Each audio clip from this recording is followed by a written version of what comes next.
السلام علیکم ورحمۃ اللہ وبرکاتہ نحمدہ ونصلی علی رسولہ الکریم اما بعد فاعوذ باللہ من الشیطان الرجیم بسم اللہ الرحمن الرحیم رب اشرح لی صدری ویسر لی امری واحلل عقدۃ من لسانی یفقہوا قولی۔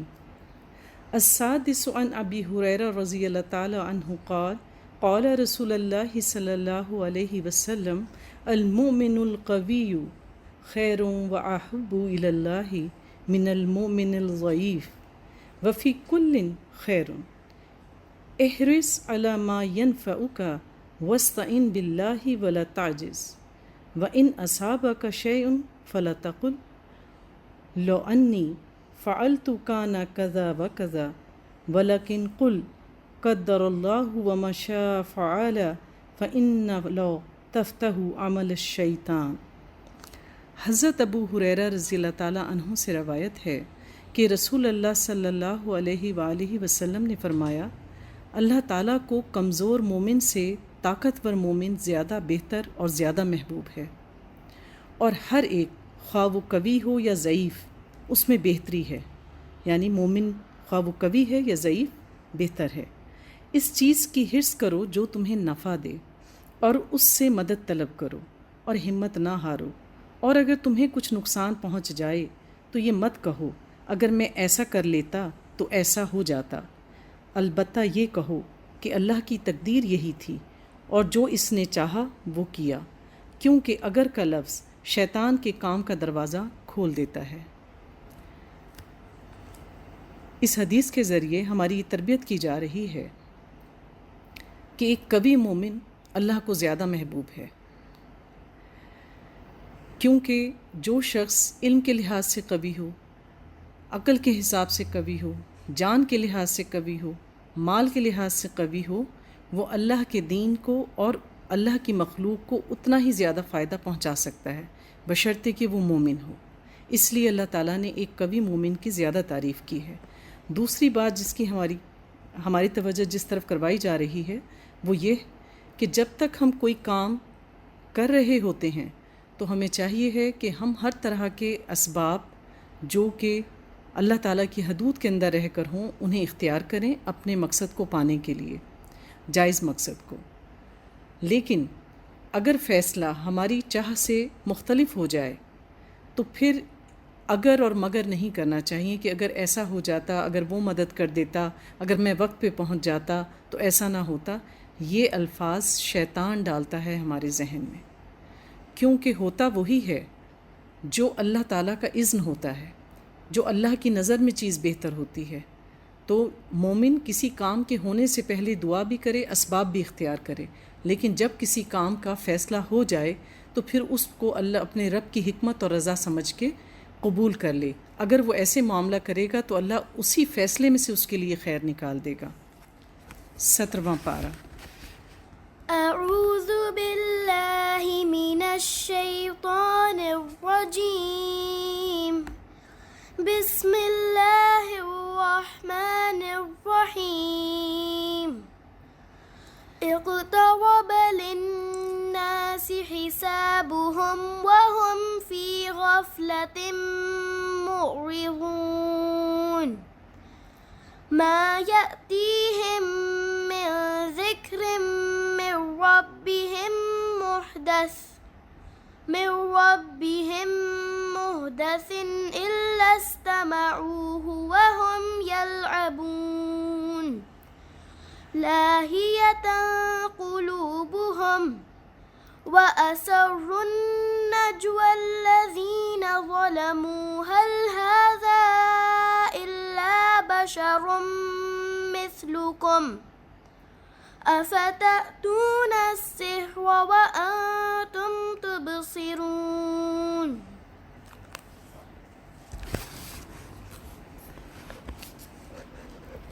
اعوذ باللہ من الشیطان الرجیم، بسم اللہ الرحمن الرحیم۔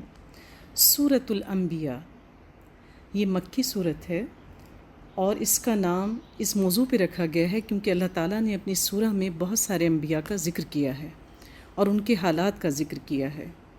اس مناسبت سے اس کا نام سورۃ الانبیاء ہے۔ بسم اللہ الرحمن الرحیم، شروع اللہ کے نام سے جو نہایت مہربان اور رحم کرنے والا ہے۔ اقترب للناس حسابهم وهم فی غفلۃ معرضون، قریب آ گیا ہے لوگوں کے حساب کا وقت اور وہ ہیں کہ غفلت میں منہ موڑے ہوئے ہیں۔ اس صورت کے آغاز میں ہی اللہ تعالیٰ نے قیامت کا ذکر کر دیا۔ کیونکہ جس طرح بات شروع کرتے ہی قیامت کا ذکر کر دیا، قیامت جب آئے گی تو اسی طرح سے آئے گی، انتہائی صورت کے ساتھ، کہ اگر کسی شخص کے ہاتھ میں لقمہ ہوگا تو وہ اپنے منہ تک نہیں لے جا پائے گا کہ اس کو کھا لے۔ تو لہٰذا یہ زندگی جو دنیا کی ہے اس کا وقت انتہائی محدود ہے، اور وہ اتنی تیزی سے گزر رہا ہے کہ انسان کو اپنی موت کے آنے کا بھی پتہ نہیں چلے گا۔ تو جو شخص اس زندگی میں اپنی نظر آخرت کی طرف مرکوز رکھتا ہے تو وہ ہرگز اپنی موت سے غافل نہیں ہوتا، آخرت سے غافل نہیں ہوتا۔ لیکن جو لوگ اس دنیا میں مگن ہو جاتے ہیں وہ اپنی آخرت کو بلا بیٹھتے ہیں اور وہیں سے وہ اپنے خسارے کا سودا کرتے ہیں۔ قعب بن ابی جب رات کا تہائی حصہ گزر جاتا تو نبی پاک، انہوں نے روایت کیا ہے کہ نبی پاک فرماتے ہیں کہ اے لوگو جاگ اٹھو کہ قیامت آنے والی ہے۔ قیامت اس قدر جلدی آئے گی کہ دو آدمیوں نے کپڑا پھیلا رکھا ہوا ہو اور وہ اس کو لپیٹ بھی نہیں پائیں گے کہ قیامت آ جائے گی۔ تو لہٰذا ہم میں سے ہر شخص کو اس زندگی میں یہ سوچنا چاہیے کہ ہم یہ جو دن کے 24 گھنٹے ہیں، یہ جو ہفتے کے 7 دن اور مہینے کے 30 دن ہیں، ہماری ان تمام اوقات کا زیادہ تر وقت کن چیزوں میں گزرتا ہے۔ ہمیں چاہیے، ہم میں سے عقل مند وہ ہے جو اس دوران اپنے لیے آخرت کی بہترین تجارت کر لے۔ اس کے پاس جو تازہ نصیحت بھی اس کے رب کی طرف سے آتی ہے، اس کو بدتکلف سنتے ہیں اور کھیل میں پڑے رہتے ہیں، دل ان کے دوسری ہی فکروں میں منہمک ہیں۔ تو انسان کو جب بھی کوئی نصیحت کی جاتی ہے، اب کسی بھی شخص کو نصیحت کرنا بہت پسند نہیں آتا، الا یہ کہ وہ متقی ہو۔ اس آیت میں آخرت کا لفظ استعمال ہوا ہے، تو آخرت چونکہ سب سے آخر میں آئے گی اس لیے اس کو آخرت کہا جاتا ہے۔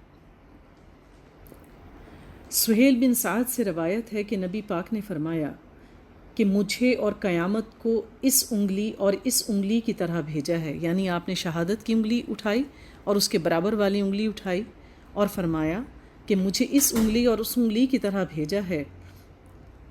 کہنے کا مقصد یہ تھا کہ میرے اور قیامت کے بیچ میں کچھ نہیں، یعنی بہت کم وقت ہے۔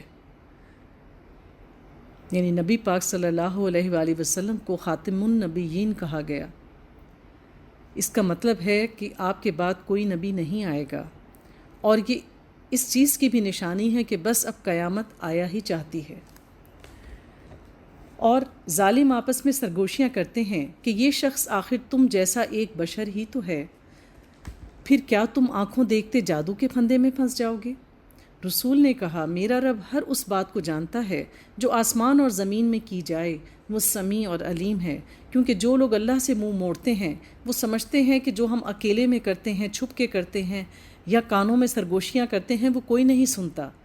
تو اللہ تعالیٰ کہتے ہیں نبی ان سے کہہ دو کہ جو کچھ تم کہتے ہو، سنتے ہو، جو کچھ زمین میں ہے، جو تمہارے دلوں میں ہے، آپ کا رب اس کو ہر طرح سے جانتا ہے۔ وہ کہتے ہیں بلکہ یہ پراگندہ خواب ہیں، یعنی آپ کو یہ جو وحی آتی ہے دراصل آپ خواب میں کچھ الٹا سیدھا دیکھ لیتے ہیں، نعوذ باللہ، بلکہ یہ اس کی من گھڑت ہے، بلکہ یہ شخص شاعر ہے۔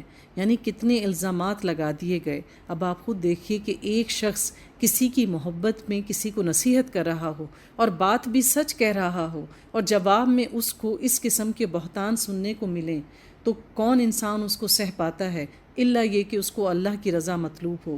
ورنہ یہ لائے کوئی نشانی، جس طرح پرانے زمانے کے رسول نشانیوں کے ساتھ بھیجے گئے، پھر نبی پاک صلی اللہ علیہ وآلہ وسلم سے معجزات کا تقاضا۔ حالانکہ ان سے پہلے کوئی بستی بھی جسے ہم نے ہلاک کیا ایمان نہ لائی، اب کیا یہ ایمان لائیں گے؟ یعنی اللہ تعالیٰ کہتے ہیں کہ کوئی بھی بستی اس دنیا سے اس وقت تک نہیں مٹائی گئی جب تک انہوں نے کفر کی انتہا نہ کر دی. وَمَا أَرْسَلْنَا قَبْلَكَ إِلَّا رِجَالًا نُوحِي إِلَيْهِمْ فَاسْأَلُوا أَهْلَ الذِّكْرِ إِن كُنتُمْ تَعْلَمُونَ. اور اے نبی تم سے پہلے بھی ہم نے انسانوں ہی کو رسول بنا کر بھیجا تھا جن پر ہم وحی کیا کرتے تھے. تم لوگ اگر علم نہیں رکھتے تو اہل کتاب سے پوچھ لو. اہل مکہ جب تک قرآن نازل نہیں ہوا تھا تو علم ان کو کیا کہا جاتا تھا کہ وہ ایک امی قوم ہے، یعنی لکھنا پڑھنا نہیں جانتے، وہ صاحب کتاب نہیں ہیں. اور اہل علم کہا جاتا تھا جن کے پاس تورات اور انجیل تھی. تو اللہ تعالیٰ کہہ رہے ہیں کہ اگر تمہیں قرآن پر اور محمد صلی اللہ علیہ وآلہ وسلم کی نبوت پر یقین نہیں ہے تو تمہارے درمیان یہود و نصارہ ہیں، ان میں تو علماء ہیں جو صحیح کتاب کا علم رکھتے ہیں. تو ان سے جا کے پوچھو کہ جو ان کے پاس نبی آئے تھے، موسیٰ، عیسیٰ، ہارون، سلیمان علیہ السلام، داؤد علیہ السلام، جتنے بھی انبیاء گزرے ہیں بنی اسرائیل میں، تو ان سے پوچھو کہ کیا وہ انسان تھے یا نہیں تھے. دوسرا اس آیت سے کہ فَاسْأَلُوا أَهْلَ الذِّكْرِ إِن كُنتُمْ لَا تَعْلَمُونَ، کہ اگر تم نہیں جانتے تو اہل علم سے پوچھو. تو اس سے ہمیں یہ ہدایت بھی ملتی ہے کہ اگر ہمیں کسی معاملے میں کوئی رہنمائی چاہیے ہو یا ہماری عقل اس میں کام نہ کر رہی ہو تو پھر ہمیں اس سے متعلقہ شعبے کے لوگوں سے بات کرنی چاہیے، نہ کہ ہم ان لوگوں سے بات کریں جن کو اس بات کا علم نہیں. یعنی دین سے متعلق اگر ہمیں رہنمائی چاہیے ہے تو ہمیں دین کے صحیح علماء کے پاس ہی جانا ہوگا جو خود بھی تقویٰ پر ہوں اور صحیح علم رکھتے ہوں. اسی طرح سے جس بھی شعبے میں ہمیں رہنمائی کی ضرورت ہو ہمیں چاہیے کہ اس سے متعلقہ بہتر علم والے لوگوں کی طرف رجوع کریں. یہی طریقہ ہماری کتاب ہمیں سکھاتی ہے. پھر کیا ہے کہ ذکر ہوتی ہے نصیحت، ذکر بمعنی ذکر بھی ہے. پھر اللہ تعالیٰ نے اس قرآن کو ذکر کہا ہے مومن کے لیے. ذکر بمعنی یاد، یعنی اللہ کو یاد کرنا ہو تو اس کا ذکر کرو. ذکر بمعنی نصیحت، اگر تمہیں ایڈوائس لینی ہے، ہدایت کا رستہ چاہیے ہے تو پھر قرآن کی طرف نصیحت کرو، اس کی طرف رجوع کرو. اور سب سے بڑا اعزاز کہ جو لوگ اس قرآن کو پڑھتے ہیں، اس کا ذکر کرتے ہیں، اسے نصیحت حاصل کرتے ہیں، اس کی ہدایت کے مطابق زندگی گزارتے ہیں، تو یہ قرآن اس کو اس دنیا اور آخرت میں عزت دینے کا سبب بنے گا. جو لوگ قرآن سیکھنے سکھانے میں لگ جاتے ہیں، یہ اللہ کا وعدہ ہے کہ اللہ تعالیٰ ان کو دنیا میں بھی عزت دیتا ہے اور آخرت میں بھی وہ اللہ کے مقرب لوگوں میں شامل ہوں گے، بشرطے کہ وہ خود اس پر عمل کرتے ہوں، کیونکہ جو علم عمل کے بغیر ہوگا وہ تو صرف بوجھ ہی ہوگا. ان رسولوں کو ہم نے کوئی ایسا جسم نہیں دیا تھا کہ وہ کھاتے نہ ہوں اور نہ وہ سدا جینے والے تھے. یعنی کسی بھی نبی کے بارے میں یہ نہیں کہا جا سکتا کہ اللہ تعالیٰ نے اس کو ہمیشہ زندہ رکھا. پھر دیکھ لو کہ آخر کار ہم نے ان کے ساتھ اپنے وعدے پورے کیے اور انہیں اور جس کو ہم نے چاہا بچا لیا. اللہ نے انبیاء سے ہمیشہ یہ وعدہ کیا کہ اہل ایمان کو اللہ بچا لے گا، ان پر عذاب نہیں آئے گا. تو ہمیشہ جس بھی بستی پر عذاب آیا، اللہ نے اس دور میں موجود ایمان لانے والوں کو اور اس کے نبی کو بچا لیا اور باقی سب کو اللہ تعالیٰ نے ہلاک کر دیا اور حد سے گزر جانے والوں کو ہلاک کر دیا. لوگو، ہم نے تمہاری طرف ایک ایسی کتاب بھیجی ہے فیہ ذکرکم، جس میں تمہارا ذکر ہے. کیا تم سمجھتے نہیں ہو؟ اگر اس قرآن کو سمجھ کر پڑھیں تو ایسے لگتا ہے کہ جیسے ساری باتیں ہمارے ہی لیے ہیں. اکثر قرآن پڑھتے پڑھاتے ہوئے ہم اس تجربات سے گزرتے ہیں کہ جو چیز ہمارے لیے ذہنی پریشانی کا، جسمانی پریشانی کا یا کسی الجھن کا سبب بنی ہوئی ہوتی ہے، یا کسی چیز کے بارے میں ہمیں جاننا ہوتا ہے، ہمارے اندر کوئی سوال ہوتا ہے، جب ہم قرآن کی کسی محفل میں جا کر بیٹھتے ہیں تو اللہ تعالیٰ کے معجزے سے وہی آیات، وہی ٹاپک ہمارے سامنے آ جاتا ہے کہ ہمیں ہماری بات کا بغیر سوال کیے جواب مل جاتا ہے.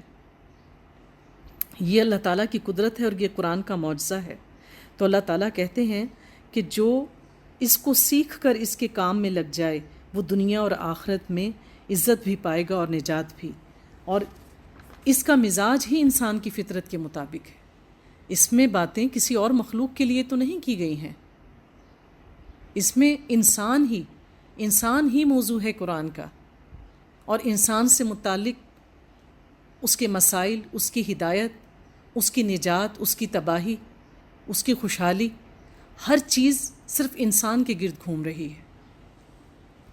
پھر اللہ فرماتے ہیں وَكَمْ قَسَمْنَا مِنْ قَرْيَةٍ كَانَتْ ظَالِمَةً وَأَنشَأْنَا بَعْدَهَا قَوْمًا آخِرِينَ، کتنی ہی ظالم بستیاں ہیں جن کو ہم نے پیس کر رکھ دیا اور ان کے بعد دوسری کسی قوم کو اٹھایا۔ عامر بن واصلہ سے روایت ہے کہ نافع بن عبد الحارث حضرت عمر سے عثمان میں ملے۔ عثمان ایک جگہ کا نام ہے۔ حضرت عمر نے انہیں مکہ کے امور پر مقرر کر رکھا تھا، یعنی حضرت عمر کے دور میں وہ مکہ کے گورنر تھے۔ حضرت عمر نے ان سے پوچھا کہ آپ نے بستی والوں پر کس کو مقرر کیا، یعنی انہوں نے اپنے گورنر کو عثمان کے مقام پر پایا تو انہیں فکر ہوئی کہ وہ پیچھے کس کو اپنا نائب بنا کر آئے ہیں، تو پوچھا کہ تم پیچھے بستی والوں پر یعنی اہل مکہ پر کس کو نگران مقرر کر کے آئے ہو؟ تو انہوں نے کہا کہ عامل ابن امرا کو۔ آپ نے کہا کہ وہ کون ہیں، کیونکہ آپ اس کے بارے میں نہیں جانتے تھے۔ انہوں نے کہا کہ ایک آزاد غلام ہے۔ حضرت عمر نے کہا کہ تم نے اس کو گورنر بنا دیا؟ انہوں نے کہا کہ ہاں، کیونکہ وہ قرآن کو پڑھنے اور سمجھنے والا ہے۔ تو بات یہ ہے کہ عہدے اور مرتبے علم کے حساب سے دیے جاتے ہیں اور عمل کے حساب سے دیے جاتے ہیں۔ جس کو وہ کام آتا ہو، جو عدل کرنا جانتا ہو، جو انصاف کرنا جانتا ہو، جو تقوی پر ہو۔ فیوریٹزم نہیں چلتا۔ اقربا پروری کی ہمارے دین میں انتہائی حوصلہ شکنی کی گئی ہے۔ جب ان کو ہمارا عذاب محسوس ہوا تو کہنے لگے وہاں سے بھاگنے، کہا گیا بھاگو، جاؤ اپنے انہی گھروں اور عیش کے سامانوں میں جن کے اندر تم چین کر رہے تھے، شاید کہ تم سے پوچھا جائے۔ کہنے لگے ہائے ہماری کم بختی، بے شک ہم خطاوار تھے، یعنی جب عذاب آ گیا تو پھر کہا کہ ہم خطاوار تھے، اور وہ یہی پکارتے رہے یہاں تک کہ ہم نے ان کو کھلیان کر دیا، یعنی ریزہ ریزہ کر دیا، جیسے کسی فصل کے کٹنے کے بعد بھس اڑ جاتا ہے، اس کی مثال دی جا رہی ہے۔ زندگی کا ایک شرارہ تک ان میں نہ رہا۔ یعنی ایک ہوتا ہے نا کہ کوئی شخص کا ایکسیڈنٹ ہو جائے یا اس کو کوئی بیماری ہو جائے تو ابھی کچھ سانسیں باقی ہوتی ہیں، یعنی انسان گریجولی اپنی موت کی طرف جا رہا ہوتا ہے، تو اللہ تعالیٰ کہتے ہیں کہ ہم نے ان قوموں پر ایسے عذاب نازل کیے کہ بس یک دم ان کی جان لے لی گئی، گریجولی نہیں لی گئی۔ پھر اللہ تعالیٰ فرماتے ہیں ہم نے اس آسمان اور زمین کو اور جو کچھ ان میں ہے کچھ کھیل کے طور پر نہیں بنایا۔ اللہ تعالیٰ قرآن میں کہتے ہیں افحسبتم انما خلقناکم عبثا، اے انسان تو سمجھتا ہے کہ ہم نے تمہیں ایسے ہی بیکار پیدا کر لیا بس کھیل تماشے کے لیے؟ اللہ تعالیٰ نے ایک مکھی اور مچھر کو بھی بغیر حکمت کے پیدا نہیں کیا ہے۔ اگر ہم کوئی کھلونا بنانا چاہتے اور بس یہی کچھ ہمیں کرنا ہوتا تو اپنے ہی پاس سے کر لیتے، تو پھر اتنی بڑی دنیا کا نظام چلانے کی کیا ضرورت تھی بھلا؟ مگر ہم تو باطل پر حق کی چوٹ لگاتے ہیں جو اس کا سر توڑ دیتی ہے۔ یعنی جب باطل چھانے لگتا ہے تو اللہ تعالیٰ ایک کاری ضرب لگاتے ہیں حق کی، جس کو کہتے ہیں نا کہ 100 سونار کی اور 1 لوہار کی، تو وہ ایک چوٹ ہی کافی ہوتی ہے اور وہ دیکھتے دیکھتے مٹ جاتا ہے، اور تمہارے لیے تباہی ہے ان باتوں کی وجہ سے جو تم بناتے ہو۔ زمین اور آسمانوں میں جو مخلوق بھی ہے اللہ ہی کی ہے۔ تو اللہ تعالیٰ نے جو کچھ بھی بنایا ہے زمین اور آسمان میں سب اللہ تعالیٰ کی پیدا کی ہوئی قدرت ہے، اور وہ سب کے سب اللہ کی عبادت کرتے ہیں۔ پھر اللہ فرماتے ہیں وَمَنْ عِنْدَهُ لَا يَسْتَكْبِرُونَ عَنْ عِبَادَتِهِ وَلَا يَسْتَحْسِرُونَ، اور جو فرشتے بھی اللہ کے پاس ہیں نہ وہ اپنے آپ کو بڑا سمجھ کر اس کی بندگی سے سرتابی کرتے ہیں اور نہ وہ اس بات پر ملول ہوتے ہیں۔ یعنی اللہ تعالیٰ اہل قریش کو اس بات کا جواب دے رہے ہیں اور ہماری عقل کو جھنجھوڑ رہے ہیں کہ یہ جو فرشتوں کو اللہ کی بیٹیاں بناتے ہیں، اللہ تعالیٰ کہہ رہے ہیں کہ یہ تو میرے بندے ہیں، یہ تو میرے عبد ہیں، یہ میری مخلوق ہیں اور میرے انتہائی تابعدار ہیں۔ نبی پاک صلی اللہ علیہ وآلہ وسلم نے فرمایا کہ آسمان پر ایک چپا برابر بھی جگہ خالی نہیں کہ جہاں کوئی فرشتہ سجدے میں نہ ہو، اور آپ نے فرمایا کہ آسمان پر اس قدر تعداد میں فرشتے موجود ہیں کہ ان کے وزن سے آسمان چرچرا رہا ہے۔ یہ تو اللہ کی رحمت ہے کہ ہمیں اس کے چرچرانے کی آواز سنائی نہیں دیتی۔ ہم انسان ہیں کہ تھوڑی سی نماز پڑھیں تو تھک جاتے ہیں، کچھ تسبیح کر لیں تو تھک جاتے ہیں، زیادہ تلاوت کریں تو جماہیاں آنے لگ جاتی ہیں۔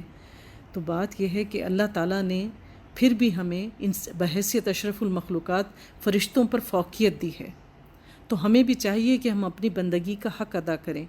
لیکن بات کیا ہے کہ ہم اپنے رب کی عبادت کا حق ادا نہیں کرتے، ہم اپنے رب کی عظمت کو نہیں پہچانتے، اور ہم اپنے رب سے اتنی محبت نہیں کرتے جتنا کہ اس سے محبت کرنے کا حق ہے۔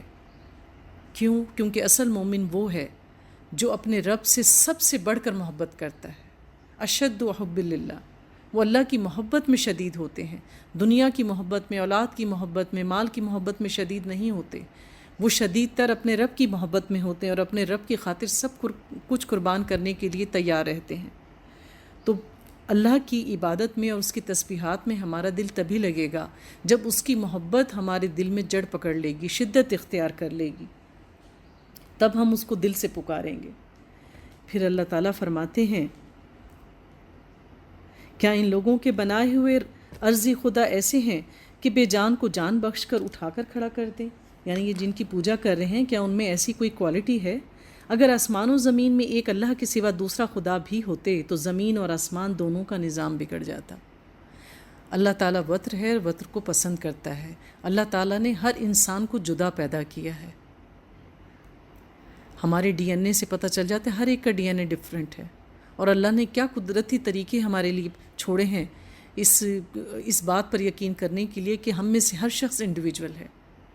تو چاہے دو بہنوں میں، دو بھائیوں میں، دو دوستوں میں کتنی ہی محبت ہو، زندگی اس طرح سے آگے پیچھے ہوتی ہے، زندگی کی ترتیب اللہ نے اس طرح سے بنائی ہے کہ کبھی نہ کبھی کسی نہ کسی بات میں وہاں بھی اختلاف پیدا ہو جاتا ہے۔ تو اللہ تعالیٰ کہہ رہے ہیں کہ اگر اس اتنی بڑی یعنی چھوٹی سی چیز پر معاملات بگڑ جاتے ہیں تو زمین و آسمان، پوری کائنات کی سرداری اور بادشاہی کی بات ہے، کیسے دو لوگوں میں اتنی ایک قسم کی یکسوئی ہو سکتی ہے؟ تو یہ ممکن ہی نہیں تھا۔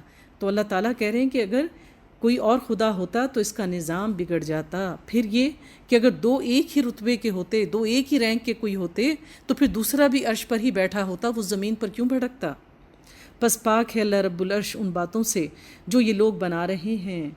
لا يسألوا عما يفعلوا وهم يسألون، وہ اپنے کام کے لیے کسی کے آگے جواب دہ نہیں ہے اور وہ سب جواب دہ ہیں۔ تو اللہ کی خوبی تو یہ ہے کہ وہ جو چاہتا ہے وہ کرتا ہے۔ تذل من تشاء وتعز من تشاء بیدک الخیر ان اللہ علی کل شیء قدیر۔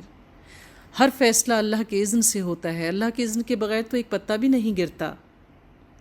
تو اللہ تعالیٰ کہتے ہیں میں جو جی چاہے کروں، میں کسی کے آگے جواب دہ نہیں، جبکہ جو بھی میری مخلوق جو کچھ کر رہی ہے وہ سب کے سب ایک دن میرے آگے حاضر ہوں گے اور ہر بات کی جواب دہی ہوگی۔ پھر اللہ تعالیٰ فرماتے ہیں کیا اسے چھوڑ کر انہوں نے دوسرے خدا بنا لیے؟ اے نبی ان سے کہو کہ لاؤ اپنی دلیل، یہ کتاب بھی موجود ہے جس میں میرے دور کے لوگوں کے لیے نصیحت ہے، اور وہ کتابیں بھی موجود ہیں جن میں مجھ سے پہلے لوگوں کے لیے نصیحت کی تھی، کہ تمہارے سامنے اس وقت اللہ کی بھیجی ہوئی 3 کتابیں موجود ہیں مستند، تو تینوں کتابیں لے لو اور اس بات کی کوئی دلیل لے کر آؤ کہ یہ پتھر کے بنائے ہوئے بت، یہ تمہارے گھڑے ہوئے معبود کیا کچھ کر سکتے ہیں؟ مگر ان میں سے اکثر لوگ حقیقت سے بے خبر ہیں، اس لیے منہ موڑے ہوئے ہیں۔ تو بات یہ ہے کہ اگر انسان کو پتہ ہو کہ جو کچھ وہ کر رہا ہے اس میں اس کا کتنا خسارہ ہے تو وہ ہرگز یہ سودا نہ کرے۔ ہم نے تم سے پہلے جو رسول بھی بھیجا ہے اس کو یہی وحی کی ہے کہ میرے سوا کوئی خدا نہیں، پس تم میری ہی بندگی کرو۔ یہ کہتے ہیں رحمان اولاد رکھتا ہے، سبحان اللہ، بل عباد مکرمون، وہ یعنی فرشتے تو بندے ہیں جنہیں عزت دی گئی ہے۔ یعنی یہ کفار کہتے ہیں کہ فرشتے اللہ کی بیٹیاں ہیں، تو اے نبی ان سے کہہ دو کہ وہ میرے بندے ہیں، میری مخلوق ہیں، لیکن اللہ تعالیٰ نے ان کو باعزت مقام دیا ہے۔ تو فرشتے اللہ تعالیٰ کی بہترین مخلوق ہیں، اللہ کے انتہائی فرما بردار ہیں، وہ اپنی مرضی سے کچھ نہیں کرتے، اس لیے ان سے حساب بھی نہیں لیا جائے گا۔ تو اللہ تعالیٰ نے ہر فرشتے کی ذمہ داری مخصوص کی ہے، اس کے ذمے جو بھی ذمہ داری لگائی ہے وہ اس کی سرتابی نہیں کرتے، اور جس کام میں اللہ نے ان کو لگا دیا ہے وہ اس کو کر کے کبھی تھکتے نہیں، کبھی اس پر ملول نہیں ہوتے، کبھی انکار نہیں کرتے۔ اللہ تعالیٰ نے حضرت اسرافیل کو جس دن سے یہ زمین اور آسمان بنے ہیں ان کا صرف ایک ہی کام سونپا ہے کہ جب قیامت آئے گی تو وہ نفخ میں سور پھونکیں گے، اس دن سے وہ بگل میں اپنا سر دیے کھڑے ہیں، اس انتظار میں کہ کب میرا رب حکم دے گا اور میں سور پھونکوں گا۔ صرف 2 سور پھونکنی ہیں اور جب سے یہ زمین و آسمان بنے ہیں وہ کھڑے ہیں۔ تو اللہ تعالیٰ نے ان کو عزت دی ہے، کس کو؟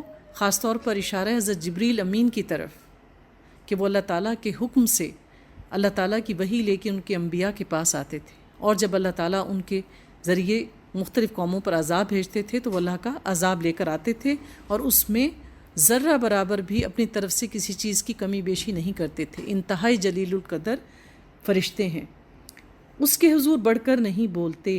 انسان تو اللہ کی مرضی کے آگے اپنی مرضی چلاتا ہے، کوئی اس کے آگے کوئی رائے دے تو آگے سے اپنی 10 رائے پیش کرتا ہے، لیکن اللہ کے فرشتے سمعنا و اطعنا کرتے ہیں، بس سن لیا اور اطاعت کی، اور بس اس کے حکم پر عمل کرتے ہیں۔ جو کچھ ان کے سامنے ہے اس سے بھی وہ جانتا ہے، اور جو کچھ ان سے اوجل ہے اس سے بھی وہ باخبر ہے۔ وہ کسی کی سفارش نہیں کرتے بجز اس کے جس کے حق میں سفارش سننے پر اللہ راضی ہو۔ یعنی اللہ تعالیٰ بعض معاملات میں فرشتوں سے کہتے ہیں کہ تم میرے اس بندے کے حق میں دعا کرو، تم میرے اس بندے کے حق میں سفارش کرو، تو پھر وہ فرشتے اللہ کے لیے اللہ کے حکم پر اس کے حق میں سفارش بھی کرتے ہیں اور اللہ کے اس بندے کے حق میں دعا بھی کرتے ہیں۔ یعنی جب کوئی مومن اپنے مومن بھائی کے حق میں دعا کرتا ہے تو پھر فرشتے سیم دعا اس کے حق میں کرتے ہیں، اور ہر مومن کی دعا اپنے بھائی کے حق میں قبول ہوتی ہے۔ تو اس لیے ہمیں چاہیے کہ جب ہم دعا مانگیں تو صرف اپنے لیے، اپنی اولاد کے لیے، اپنے گھر والوں کے لیے نہ مانگیں، بلکہ اپنے ارد گرد رہنے والے اور تمام مومن مومنات کے لیے بھی مانگیں جو خواہ اس دنیا میں ہیں یا اس دنیا سے چلے گئے ہیں۔ اور جو کچھ ان سے اوجھل ہے اس سے بھی وہ باخبر ہے، وہ کسی کی سفارش نہیں کرتے کہ بجز اللہ اس کے حق میں سفارش سننے پر راضی ہو، اور وہ اس کے خوف سے ڈرے رہتے ہیں۔ اور جو ان میں سے کوئی کہہ دے کہ اللہ کے سوا میں بھی ایک خدا ہوں تو اسے ہم جہنم کی سزا دیں۔ یعنی اگر فرشتوں سے بھی کوئی سرتابی ہو جائے تو اللہ تعالیٰ کہتے ہیں کہ ایسا دعویٰ اگر کوئی فرشتہ بھی کرتا تو ہم اس کو جہنم کی سزا دیتے، ہمارے ہاں ظالموں کا یہی بدلہ ہے۔ یعنی جو بھی اللہ کے برابر کسی کو شریک ٹھہرائے گا تو اس کا بس ایک ہی ٹھکانہ ہے، اور وہ ہے جہنم، اور اللہ تعالیٰ کسی صورت اس کے حق میں نہ کوئی سفارش قبول کریں گے اور نہ اس سے کوئی سزا ٹالی جائے گی۔ ایک بات جان لیں کہ ان آیات کو صرف کافروں سے منسوب نہ کریں، جو لوگ بتوں کی پوجا کرتے ہیں یا جو لوگ حضرت عیسیٰ علیہ السلام کو یا حضرت عزیر علیہ السلام کو اللہ کا بیٹا بناتے ہیں، جو لوگ دنیاوی طور پر مختلف اسباب کو اپنا الہ بنا لیتے ہیں، قبروں پہ جا کے چڑھاوے چڑھاتے ہیں، مختلف قسم کی غیر اللہ سے ریلیٹڈ منتیں مانتے ہیں، یہ بھی شرک ہے، اس سے بچیں۔ کیا وہ لوگ جنہوں نے نبی کی بات ماننے سے انکار کر دیا ہے غور کرتے ہیں کہ یہ سب آسمان اور زمین باہم ملے ہوئے ہیں، پھر ہم نے انہیں جدا کیا؟ اس کائنات کی تخلیق سے پہلے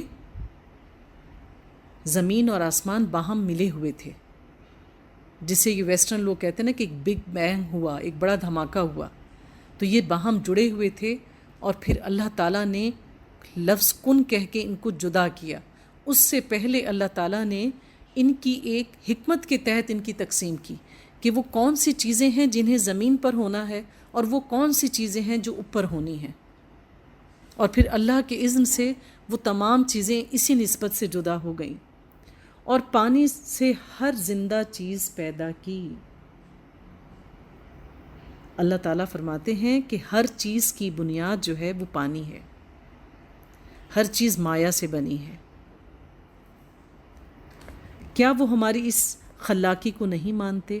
اور ہم نے زمین پر پہاڑ جما دیے، انسان کو بھی اس حقیر سے نطفے سے اللہ نے بنایا ہے تاکہ وہ انہیں لے کے ڈھلک نہ جائے۔ یعنی پہاڑوں کے بنانے میں بھی حکمت ہے کہ زمین جو ہے وہ ڈولتی رہتی، اس لیے اللہ تعالیٰ نے پہاڑ کیلوں کی طرح اس میں گاڑ دیے تاکہ وہ ڈھلک نہ جائے اور انسان بے خوف ہو کر اس پر اپنی زندگی گزارے۔ اور اس میں کشادہ راہیں بنا دیں، شاید کہ لوگ اپنا رستہ معلوم کریں۔ جب کبھی آپ ایک کھلی شاہراہ دیکھیں، سیدھا رستہ دیکھیں، اسموتھ روڈز دیکھیں اور اس پر آپ پیدل چلیں یا خواہ اپنی کسی سواری پر چلیں، تو اللہ کا بہترین شکر ادا کریں جس نے ہمارے لیے یہ ہموار راستے بنائے۔ وَجَعَلْنَا السَّمَاءَ سَقْفًا مَحْفُوظًا، اور ہم نے آسمان کو ایک محفوظ چھت بنا دیا۔ سوچیے اگر آسمان میں سے چرچرانے کی آوازیں آتی، آسمان میں ہمیں جگہ جگہ پر جوڑ اور پیوند نظر آتے، تو کیا ہم اس طریقے سے بے کھٹکے سوتے؟ تو اللہ تعالیٰ نے اس آسمان میں کوئی کج نہ چھوڑا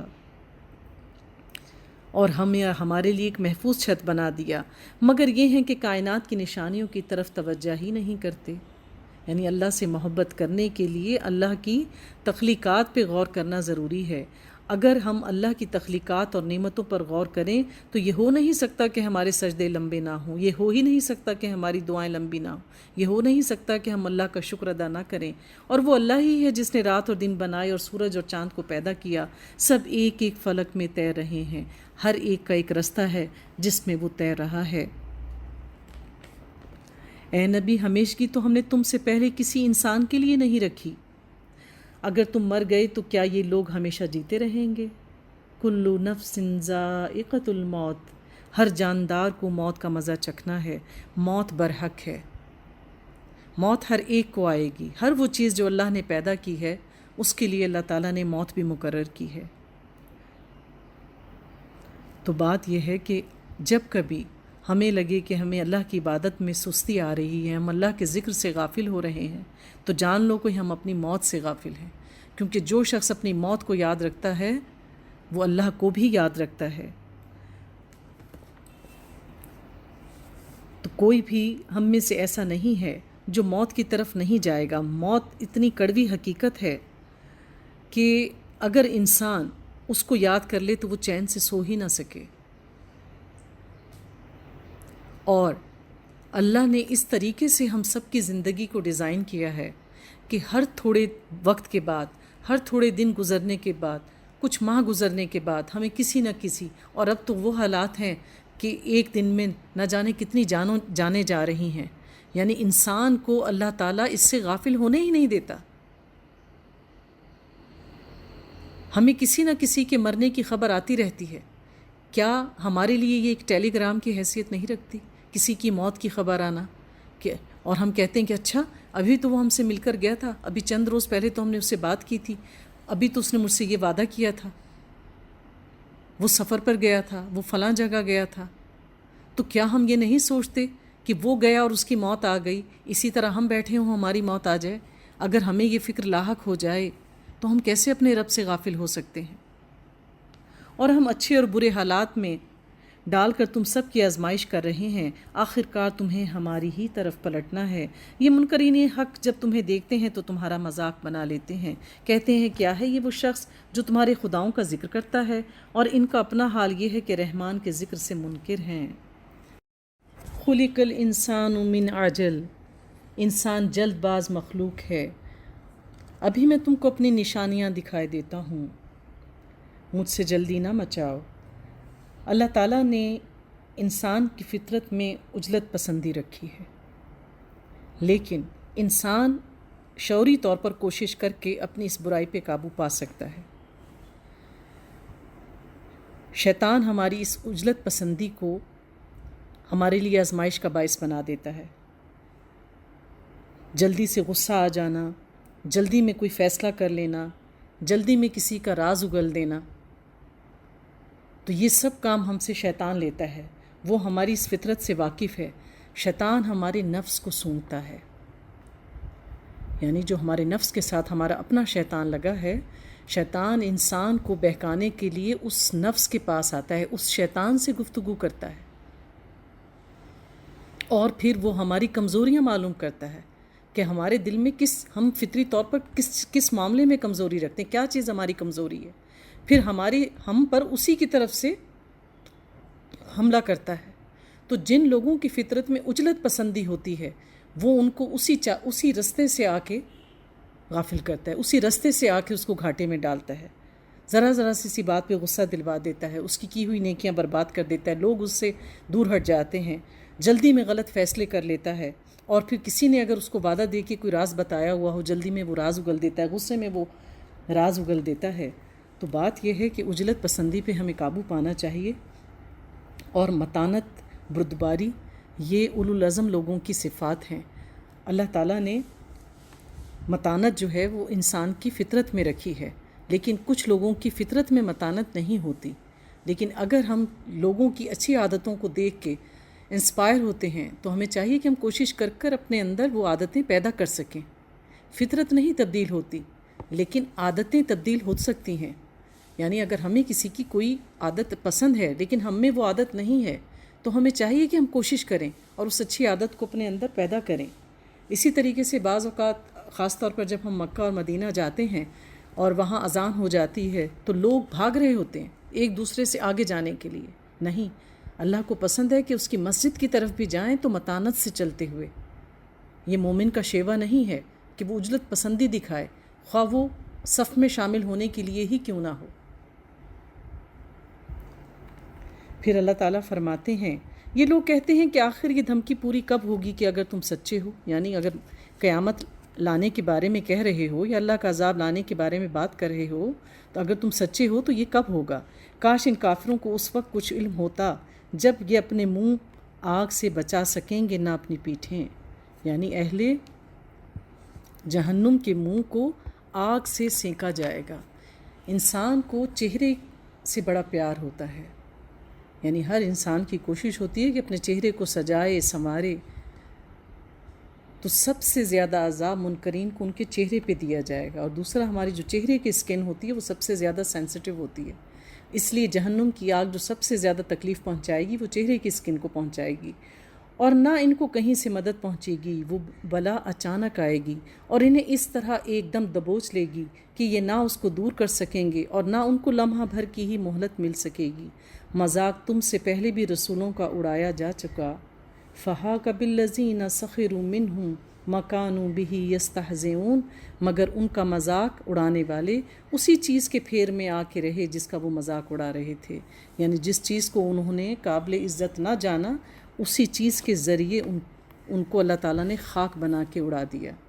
تو بات یہ ہے کہ بعض اوقات لوگ جو ہیں وہ اپنے تکبر کی وجہ سے کچھ لوگوں کی عزت نہیں کرتے، پھر اللہ تعالیٰ دن پھیر دیتا ہے، پھر اللہ تعالیٰ ان لوگوں کو ان کے اوپر مسلط کر دیتا ہے۔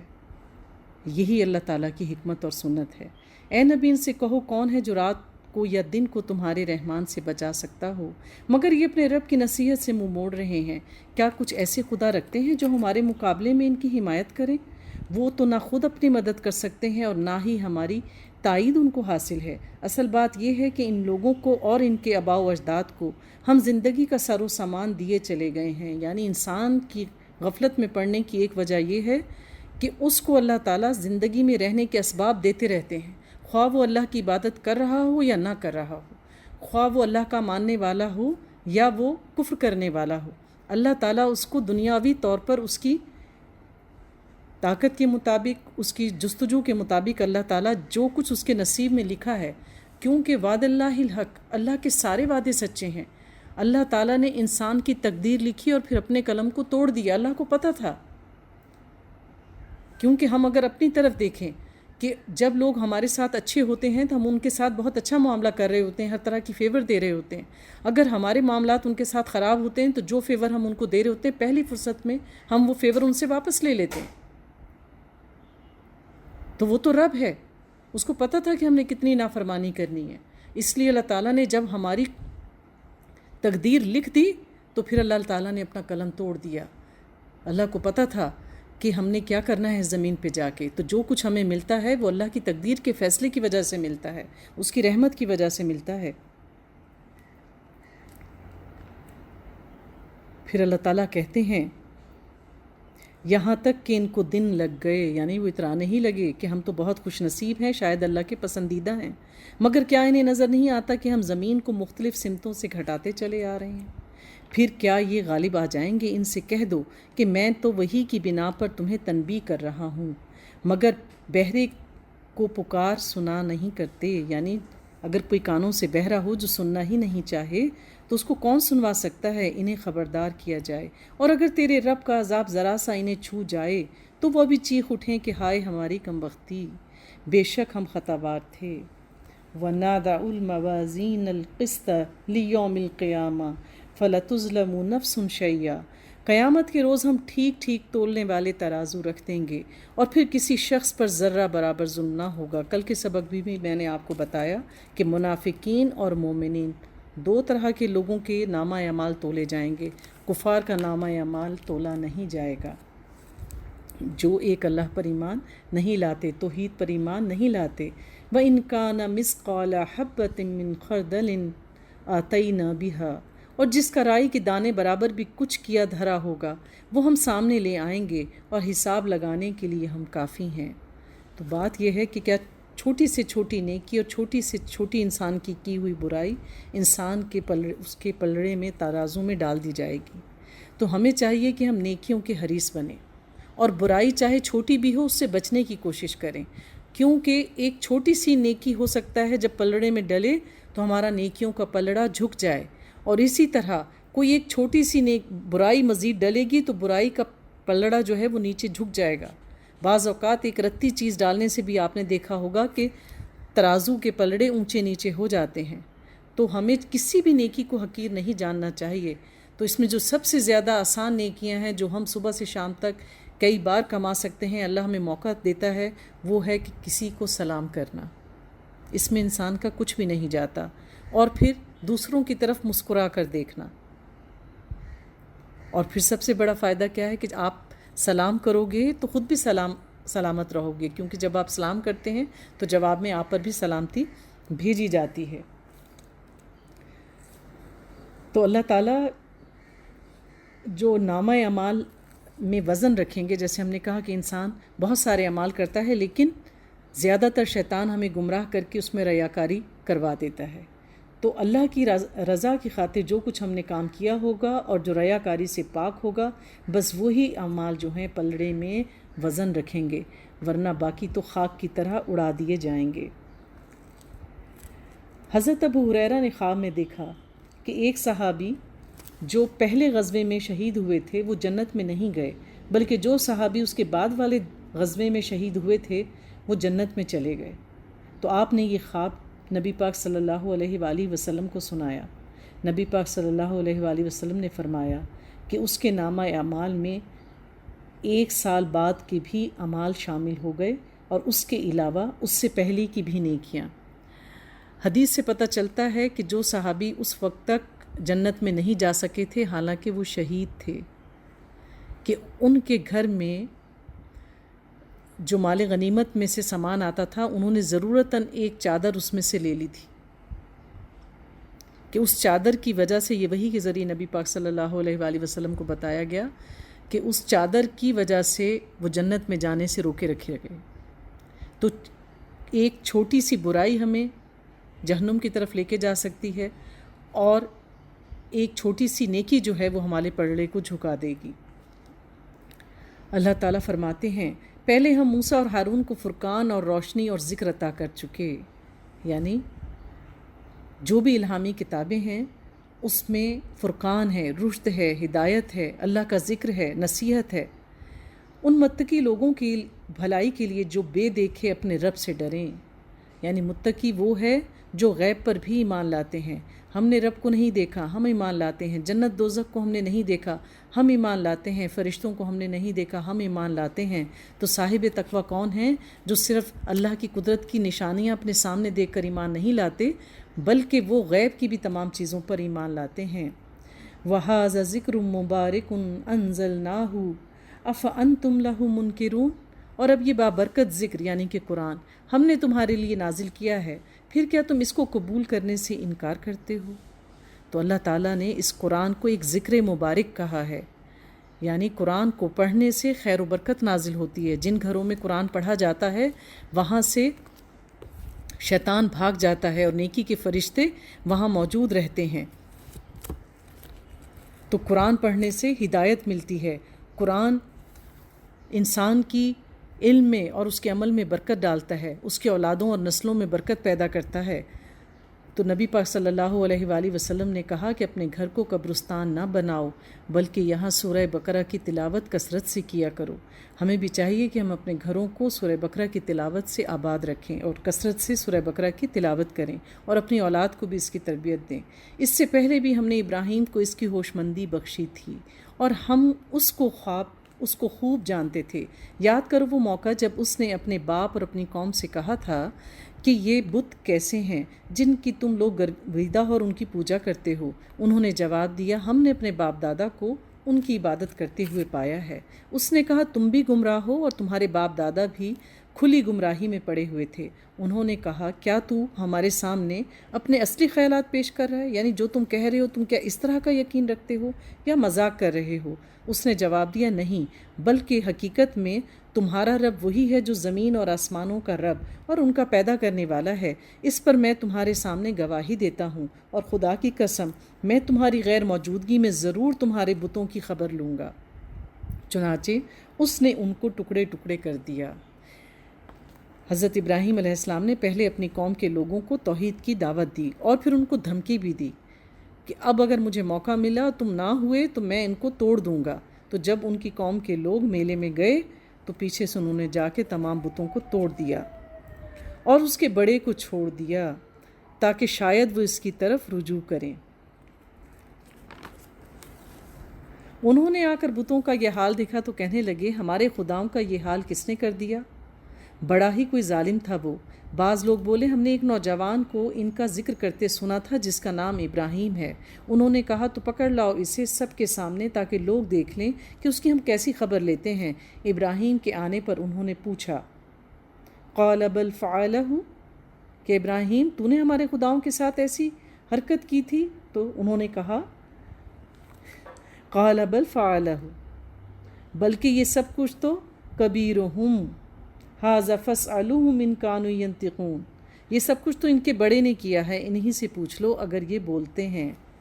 یعنی آپ نے اس گفتگو میں توریہ اختیار کیا، یعنی آپ نے کہا ہے کہ بلکہ یہ سب کچھ ان کے اس سردار نے کیا ہے، انہی سے پوچھ لو۔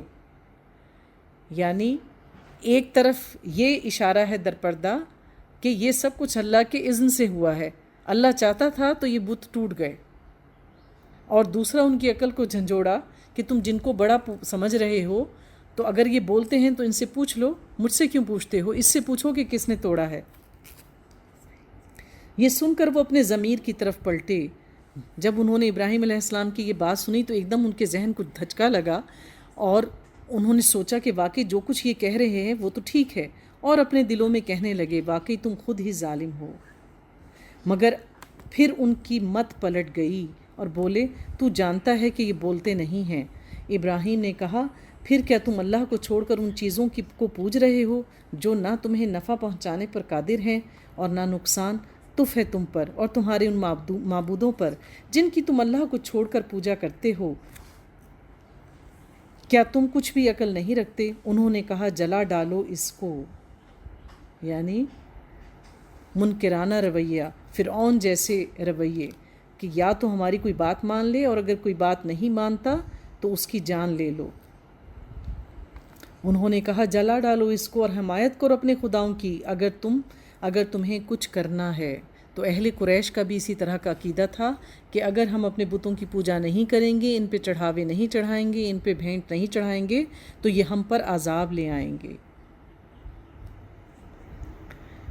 ہم نے کہا، قُلْنَا يَا نَارُ كُونِي بَرْدًا وَسَلَامًا عَلَىٰ ابراہیم، تو پھر اللہ تعالیٰ نے آگ کو حکم دیا، اے آگ ٹھنڈی ہو جا اور سلامتی بن جا ابراہیم پر۔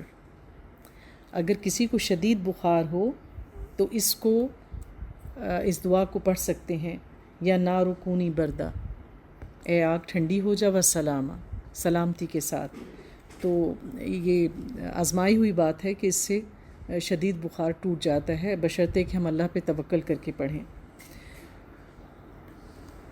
مسند احمد کی روایت ہے کہ جب یہ آگ بھڑکی تو ارد گرد کی ساری مخلوق، جتنی بھی مخلوق تھی، وہ آگ بجھانے میں لگ گئی سوائے چھپکلی کے، اس لیے چھپکلی کو مارنے کی اجازت ہے۔ ابو عالیہ کہتے ہیں کہ اگر اللہ رب العزت آگ کو سلامہ نہ کہتے کہ سلامتی کے ساتھ ٹھنڈی ہو جا، تو ابراہیم علیہ السلام اس آگ کی ٹھنڈک سے ہی مر جاتے، کیونکہ حد سے بڑی ہوئی جو ٹھنڈک ہوتی ہے وہ بھی انسان کی جان لے لیتی ہے، کیونکہ انسان فریز ہو جاتا ہے، کوئی ایک خاص نقطے سے جب درجہ حرارت گر جاتا ہے تو لوگ فریز ہو جاتے ہیں، ٹھنڈ سے بھی مر جاتے ہیں۔ وہ چاہتے تھے کہ ابراہیم کے ساتھ برائی کریں، مگر ہم نے ان کو بری طرح ناکام کر دیا۔ یعنی اگر اللہ تعالیٰ کسی کو بچانے کا ارادہ کر لے تو ساری دنیا کی مخلوق مل کے اس کو کوئی شر پہنچانا چاہے تو نہیں پہنچ سکتا، اور اللہ جس کو خیر پہنچانے کا ارادہ کر لے تو چاہے ساری دنیا آپ کی دشمن بن جائے وہ آپ کو کوئی بھی نقصان نہیں پہنچا سکتی۔ مگر ہم نے ان کو بری طرح ناکام کر دیا، اور ہم اسے اور لوط کو بچا کر اس سرزمین کی طرف نکال لے گئے جس میں ہم نے دنیا والوں کے لیے برکتیں رکھی تھیں، اور ہم نے اسے اسحاق عطا کیا اور یعقوب، اور اس پر مزید، جیسے ہم نے پچھلی اس میں پڑھا کہ یعقوب علیہ السلام اور پھر یعقوب علیہ السلام سے اللہ تعالیٰ نے 12 بیٹے دیے، اور پھر یوں ان کی نسل چلی، اور ہر ایک کو صالح بنایا، ہر ایک کی نسل میں سے ایک نبی پیدا کیا۔ تو بات یہ ہے کہ اللہ تعالیٰ نے صرف حضرت ابراہیم علیہ السلام کو بیٹی کی اولاد نہیں دی تھی، بلکہ اس کے ساتھ ان کے بیٹے اور پھر ان کے پوتے کی بھی خوشخبری دی تھی۔ تو کچھ پھر اسی طرح حضرت ابراہیم علیہ السلام نے جو دعائیں مانگی تھیں وہ صرف اپنی اولاد کے لیے نہیں مانگی تھیں۔ حضرت محمد صلی اللہ علیہ وآلہ وسلم بہت عرصے بعد حضرت اسماعیل علیہ السلام کی نسل میں سے پیدا ہوئے، اور ہم نے ان کو امام بنا دیا جو ہمارے حکم سے رہنمائی کرتے تھے، اور ہم نے انہیں وحی کے ذریعے نیک کاموں کی اور نماز قائم کرنے کی اور زکوٰۃ دینے کی ہدایت کی، اور ہمارے عبادت گزار بندے تھے۔ تو نماز اور زکوٰۃ یہ ہر شریعت میں رہے ہیں۔ ہمارا ایمان مکمل ہو ہی نہیں سکتا جب تک کہ ہماری نمازیں اچھی نہ ہوں، جب تک ہم اپنے مال کو زکوٰۃ دے کے پاک نہ کریں۔ ہمارا ایمان ہمارے دل میں اتنا ہی مزین ہے جتنی ہماری نمازیں خوبصورت ہیں۔ اور لوط کو ہم نے حکم اور علم بخشا اور اسے اس بستی سے بچا کر نکال دیا جو بدکاری کرتی تھی۔ در حقیقت وہ بڑی ہی بری فاسق قوم تھی۔ وَأَدْخَلْنَاهُ فِي رَحْمَتِنَا إِنَّهُ مِنَ الصَّالِحِينَ، اور لوط کو ہم نے اپنی رحمت میں داخل کیا، وہ صالح لوگوں میں سے تھا۔ رحمت کیا ہے؟ اللہ کی بخشش، اللہ کی پناہ اور اللہ کے عذاب سے بچ جانا۔ تو اللہ تعالیٰ نے جنت کو بھی اپنی رحمت کہا ہے۔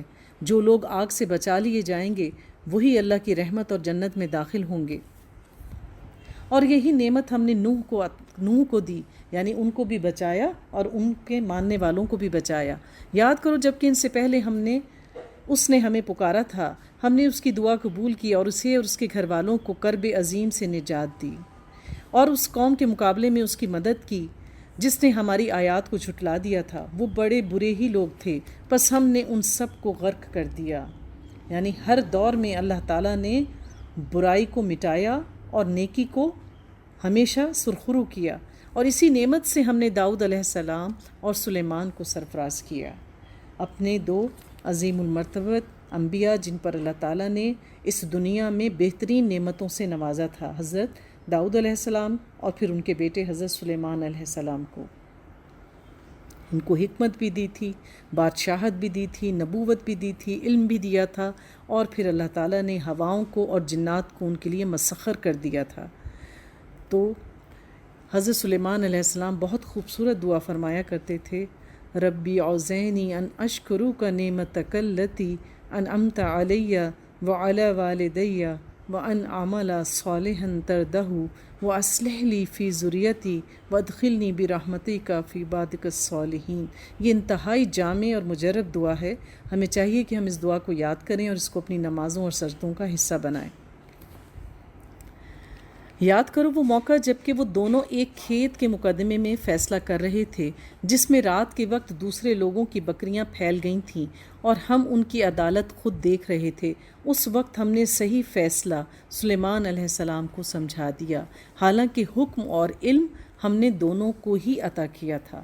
اللہ تعالیٰ خود اس بات کی تصدیق کر رہے ہیں کہ داؤد اور سلیمان دونوں میرے نبی تھے، ہم نے دونوں کو علم اور حکمت عطا کی تھی، لیکن اس وقت خاص واقعے کی طرف اشارہ ہے کہ اس وقت جو فیصلہ کرنے جا رہے تھے اس میں ہم نے صحیح فیصلہ جو تھا اس کا جو حل تھا، اس معاملے کا جو حل تھا، وہ صحیح حل ہم نے سلیمان کو عطا کیا، یعنی ان پر الہام کیا۔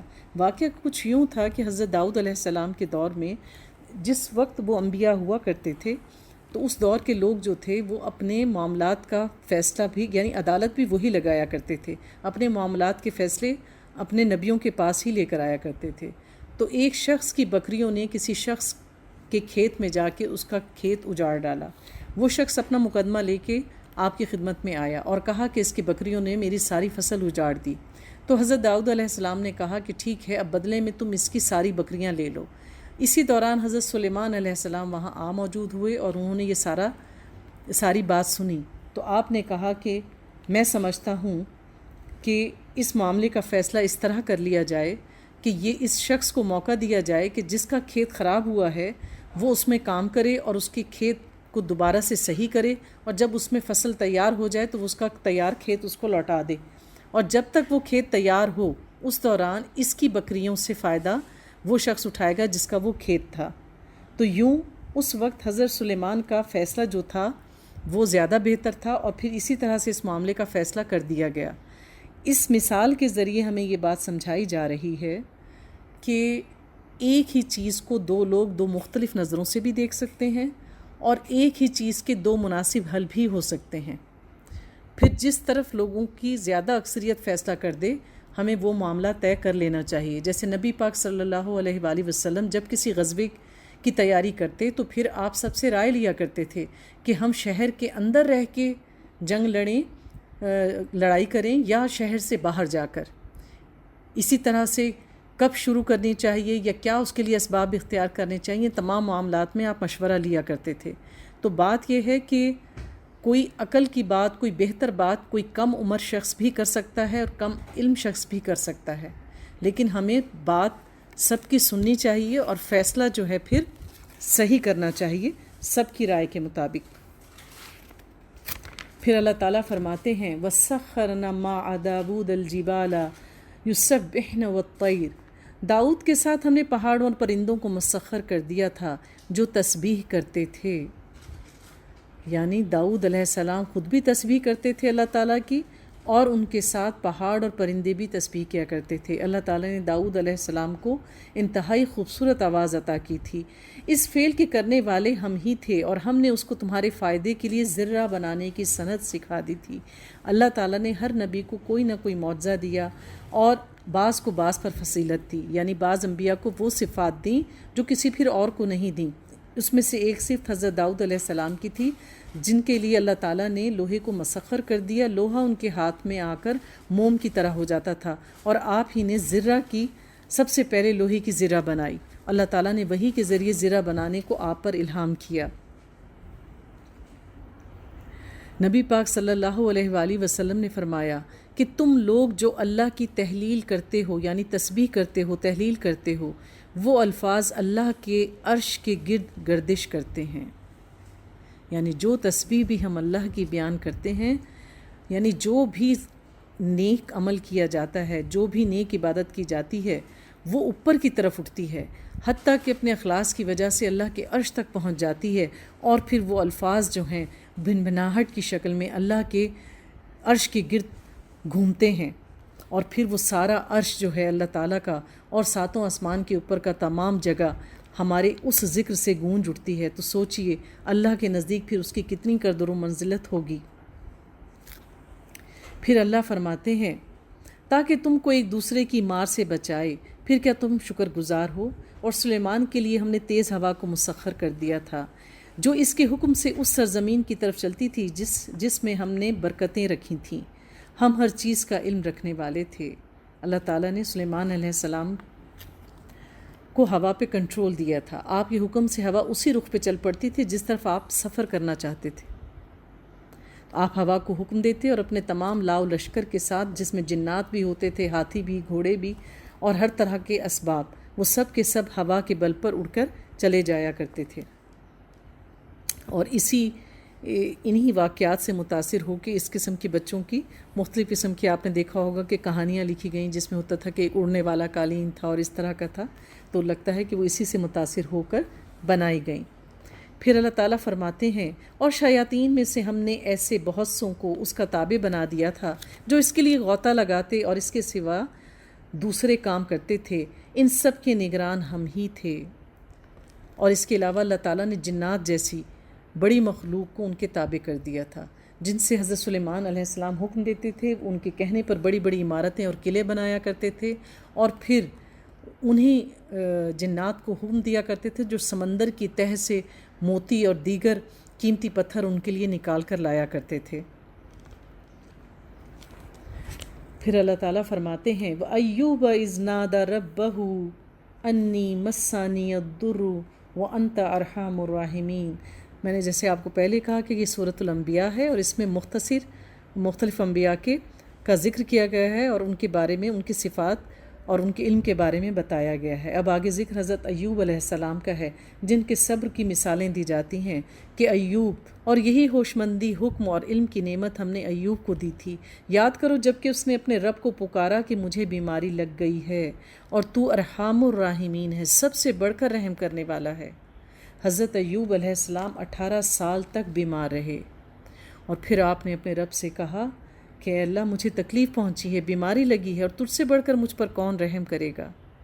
تو اللہ تعالیٰ نے آپ کی اس تکلیف کو دور کر دیا اور پھر نہ صرف بیماری دور کی بلکہ آپ کو پہلے سے بہتر گھر، پہلے سے بہتر زیادہ مال و دولت، پہلے سے زیادہ بہتر گھر والے عطا کیے اور آپ کی اولاد میں مزید اضافہ کیا، پہلے سے زیادہ بہتر صحت اور شکل و صورت عطا کی۔ شکل و صورت سے مراد یہ کہ آپ پہلے سے زیادہ جوان اور جسمانی طور پر صحت مند ہو گئے۔ تو بعض یہ بات یہ ہے کہ آپ اللہ کے نیک بندے تھے لیکن اللہ تعالیٰ نے آپ پر اتنی طویل بیماری ڈالی، تو ضروری نہیں ہے کہ ہم پر جو کوئی تکلیف یا پریشانی آئے وہ کسی جرم کے نتیجے میں، کسی گناہ کے نتیجے میں آئے۔ یہ اللہ کا اذن ہے۔ اللہ انسان کو پر آزمائش ڈالتا ہے لیکن اس کے پیچھے حکمت الگ الگ ہوتی ہے۔ آزمائش کو کبھی برا نہ کہیں، تکلیف کو کبھی برا نہ کہیں۔ کیونکہ آزمائش گناہ دھوتی ہے، یہ ہمارے، اگر ہم اس میں صبر کریں تو یہ درجے بڑھاتی ہے اور پھر اس سے اللہ کی محبت کا اظہار ہوتا ہے کہ اللہ نے یاد کیا ہے تو ہمیں ہماری طرف توجہ کی ہے، پھر یہ کہ اس میں ہمیں صبر کرنے کا موقع ملتا ہے، اور پھر ان اللہ مع الصابرین، صبر کرنے والے ہی سب سے پہلے جنت میں جائیں گے۔ اور دوسرا یہ کہ اللہ تعالیٰ نے تو اپنے انبیاء پر بھی آزمائشیں بھیجیں، تو پھر ہمیں اپنے انبیاء کی آزمائشوں کو یاد کرنا چاہیے کہ ان پر تو اتنی بڑی بڑی مصیبتیں آئیں اور پھر ہمیں بھی صبر کر کے اس وقت کا انتظار کرنا چاہیے کہ یہ پریشانی ہم پہ سے چلی جائے۔ اس کے علاوہ اللہ تعالیٰ کی ایک اور حکمت ہے کہ بعض اوقات انسان کوئی نیکی کرتا ہے تو اللہ تعالیٰ اس کا درجہ بڑھا دیتا ہے، اور بعض اوقات انسان تکلیف پڑھنے پر صبر جمیل کرتا ہے اور اس صبر کی وجہ سے انسان کا درجہ اللہ کے ہاں بڑھا دیا جاتا ہے۔ تو پھر نبی پاک صلی اللہ علیہ وآلہ وسلم نے فرمایا کہ اللہ جس کے ساتھ بھلائی کا معاملہ کرتا ہے اسے آزمائش میں مبتلا کر دیتا ہے، اور لوگ کہتے ہیں کہ ضرور کچھ غلط کیا ہوگا اس لیے اللہ کی پکڑ آئی ہے۔ تو یہ اللہ کے اذن کے فیصلے ہیں، ہمیں لوگوں پر اس قسم کی باتیں اور فکریں نہیں کسنے چاہیے، اور صرف اس کے اہل و عیال ہی اس کو نہیں دیے بلکہ اس کے ساتھ اتنے ہی اور دیے، اور اپنی خاص رحمت کے طور پر اس کے لیے ایک سبق ہو عبادت گزاروں کے لیے، یعنی کہ عبادت گزار لوگ اسے نصیحت پکڑیں کہ، اور یہی نعمت اسماعیل اور ادریس اور ذوالکفل کو دی کہ یہ سب صابر لوگ تھے، اور ان کو ہم نے اپنی رحمت میں داخل کیا کہ وہ صالحوں میں سے تھے، اور مچھلی والے کو بھی۔ کون تھے مچھلی والے؟ حضرت یونس علیہ السلام، ان کو بھی ہم نے نواز دیا۔ یاد کرو جب کہ وہ بگڑ کر چلا گیا، یعنی آپ اپنی قوم سے ناراض ہوئے اور اللہ کی وحی آنے سے پہلے ہی چلے گئے، ورنہ تمام انبیاء جب اللہ تعالیٰ وحی کے ذریعے ان کو حکم دیتے تھے کہ اب آپ اپنی بستی کو چھوڑ جائیں اور اب ہم اس پر عذاب بھیجنے والے ہیں، تب انبیاء جایا کرتے تھے، لیکن حضرت یونس علیہ السلام ان سے ناراض ہو کے اللہ کی وحی سے پہلے ہی چل دیے، اور سمجھا تھا کہ ہم اس پر گرفت نہ کریں گے، یعنی نبی کی بھی چھوٹ نہیں ہے اگر وہ کچھ غلط کریں تو۔ فَنَادَى فِي الظُّلُمَاتِ أَن لَّا إِلَٰهَ إِلَّا أَنتَ سُبْحَانَكَ انی کنت من الظالمین، اور آخر کو اس نے تاریکیوں میں اللہ کو پکارا، نہیں ہے کوئی خدا مگر تو، پاک ہے تیری ذات، بے شک میں نے قصور کیا۔ فاستجبنا لہ، تب ہم نے اس کی دعا قبول کی اور غم سے اس کو نجات بخشی، اور اسی طرح ہم مومنوں کو بچا لیتے ہیں۔ تو یہ بہت عظیم کلمہ ہے، لا الہ الا انت سبحانک انی کنت من الظالمین۔ تو ہمیں بھی اپنی دعاؤں میں اس کو شامل کرنا چاہیے، اور اس کی کوشش کرنی چاہیے کہ دن میں ایک تسبیح کر لیں، اور ان الفاظ کی تکرار کر کے اگر ہم کوئی دعا مانگیں تو وہ دعا ضرور قبول ہوتی ہے۔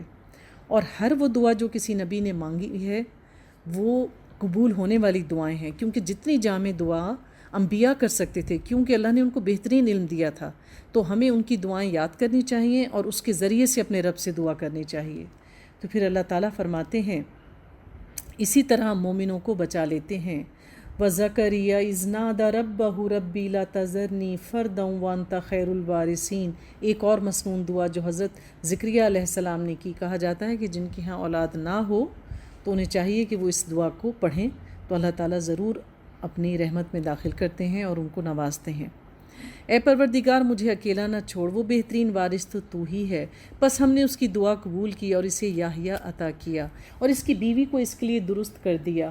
یہ لوگ نیکی کے کاموں میں دوڑ دھوپ کرتے تھے اور ہمیں رغبت اور خوف کے ساتھ پکارتے تھے، یعنی خوف اور طمع کے ساتھ، یعنی اللہ سے امید بھی ہو اور اللہ سے انسان ڈرتا بھی رہے، اور ہمارے آگے جھکے ہوئے تھے۔ اور وہ خاتون جس نے اپنی عصمت کی حفاظت کی تھی، مریم علیہ السلام کی طرف اشارہ ہے، ہم نے اس کے اندر اپنی روح سے پھونکا اور اسے اور اس کے بیٹے کو دنیا بھر کے لیے نشانی بنا دیا۔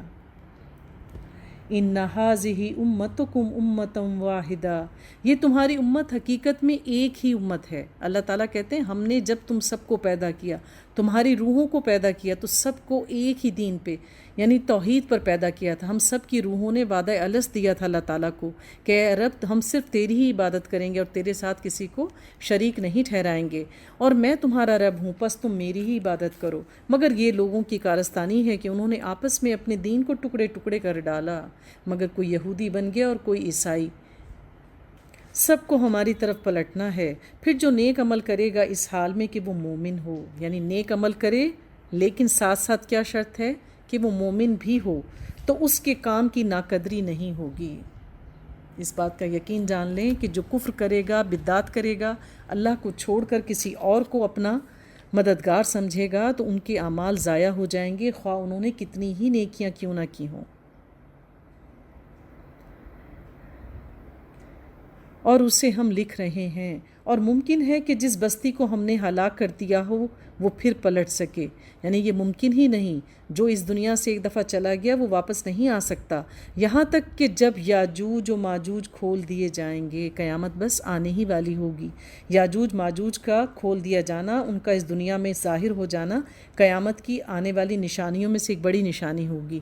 نبی پاک نے فرمایا کہ جب یاجوج ماجوج کھول دیے جائیں گے تو وہ ہر بلندی سے اترتے ہوئے دکھائی دیں گے، ساری دنیا میں پھیل جائیں گے، اور پھر مسلمان ان کی دہشت سے اپنے شہروں میں، اپنے قلعوں میں سمٹ جائیں گے، چھپ جائیں گے، شہر خالی ہو جائیں گے اور شہر اس سے بھر جائے گا، وہ سمندروں اور دریاؤں کا سارا پانی پی جائیں گے، حتیٰ کہ کچھ لوگ کبھی وہاں سے گزریں گے تو کہیں گے یہاں کبھی ایک نہر بہتی تھی۔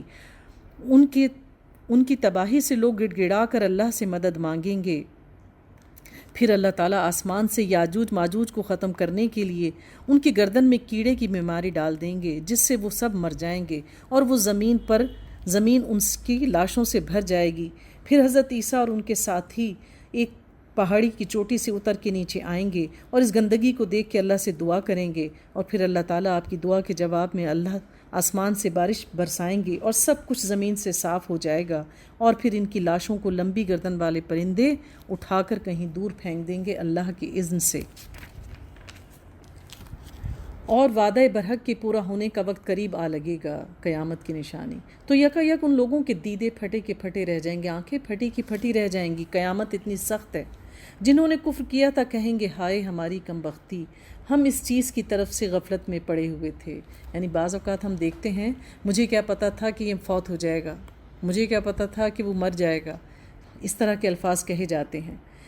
کہیں گے ہائے ہماری کم بختی، ہم اس چیز کی غفلت میں پڑے ہوئے تھے، بلکہ ہم خطا کار تھے۔ اس دن انسان اپنی ساری خطاؤں کا خود اقرار کرے گا۔ بے شک تم اور تمہارے وہ معبود جنہیں تم اللہ کو چھوڑ کر پوجتے ہو جہنم کا ایندھن ہے، وہاں تم کو جانا ہے۔ جان لیجئے کہ جہنم میں کوئی لکڑیاں، کوئلہ، کسی قسم کا کوئی ایندھن نہیں ہے۔ انسان اور پتھر جلائیں گے تو اس کی آگ بھڑکے گی، اگر یہ واقع خدا ہوتے تو وہاں نہ جاتے، اب سب کو ہمیشہ اسی میں رہنا ہے، وہاں وہ پھنکارے ماریں گے اور حال یہ ہوگا کہ اس میں کان پڑی آواز سنائی نہیں دے گی۔ ان الذین سبقت لہم منا الحسنی اولئک عنہا مبعدون، رہے وہ لوگ جن کے لیے ہماری طرف سے بھلائی کا پہلے ہی فیصلہ ہو چکا ہوگا تو وہ یقیناً اس سے دور رکھے جائیں گے۔ جہنمی کو آگ کی ایک لپٹ، جنت والوں کو آگ کی ایک لپٹ بھی نہیں چھوئے گی، اس کی سرسراہٹ تک نہ سنیں گے، اور وہ ہمیشہ ہمیشہ اپنی من بھاتی چیزوں کے درمیان رہیں گے۔ من بھاتی چیزیں وہ کون سی؟ جو انسان کو بہت مرعوب ہوں گی اس دنیا میں، لیکن اللہ نے منع کیا ہوگا کہ تم نے یہ نہیں کرنا، تم نے یہ نہیں کھانا، اور وہ اللہ کی رضا کی خاطر دنیا میں ان سے دور رہے گا۔ وہ سب چیزیں اللہ تعالیٰ جنت میں اس کے بغیر کہے اس کو دیں گے۔ وہ انتہائی گھبراہٹ کا وقت ان کو ذرا پریشان نہیں کرے گا، یعنی جب قبریں پھٹیں گی اور سب لوگ قبروں میں سے نکلیں گے تو ایک خوف اور دہشت کا عالم ہوگا، لیکن مومن انتہائی سکون سے کھڑے ہوں گے۔ آپ نے دیکھا ہوگا کہ کہیں اچانک پولیس ریڈ کرتی ہے اور کئی لوگ پکڑے جاتے ہیں، تو جو لوگ اصل میں جنہوں نے غلط کیا ہوتا ہے تو وہ بہت پریشان ہو رہے ہوتے ہیں، رسیاں توڑوا رہے ہوتے ہیں، لیکن جس نے ایسا کچھ برا نہیں کیا ہوتا وہ شخص سکون سے کھڑا ہوتا ہے کہ جب میں نے کچھ کیا نہیں، میرے خلاف کوئی ثبوت نہیں، تو میرا کوئی کچھ نہیں بگاڑ سکتا۔ تو اسی طریقے سے مومن جو ہے وہ ذرا بھی پریشان نہیں ہوں گے۔ اللہ کا وعدہ ہے کہ میں ایک شخص پر دو خوف مسلط نہیں کروں گا، جو دنیا میں مجھ سے خوف زدہ رہا وہ آخرت میں بے خوف ہوگا، اور جو یہاں مجھ سے بے خوف رہا اس پر وہاں خوف طاری ہو جائے گا۔ پھر اللہ تعالیٰ کہیں گے اور ملائکہ بڑھ کر ان کو ہاتھوں ہاتھ لیں گے، یہ تمہارا وہی دن ہے جس کا تم سے وعدہ کیا جاتا ہے۔ یوم نطوی السماء کطی السجل للکتب، وہ دن جب کہ آسمان کو ہم یوں لپیٹ کے رکھ دیں گے جیسے تومار میں اوراق لپیٹ دیے جاتے ہیں۔ سکرول کو کہتے ہیں تومار، جیسے پہلے بادشاہوں کے پیغامات آتے تھے نا وہ رول کی ہوئی چیز پر، اس کی مثال دی جا رہی ہے کہ جس دن ہم آسمان کو لپیٹ دیں گے، ساتوں آسمان اور زمین اللہ تعالیٰ کے ہاتھ پر لپٹے ہوئے ہوں گے۔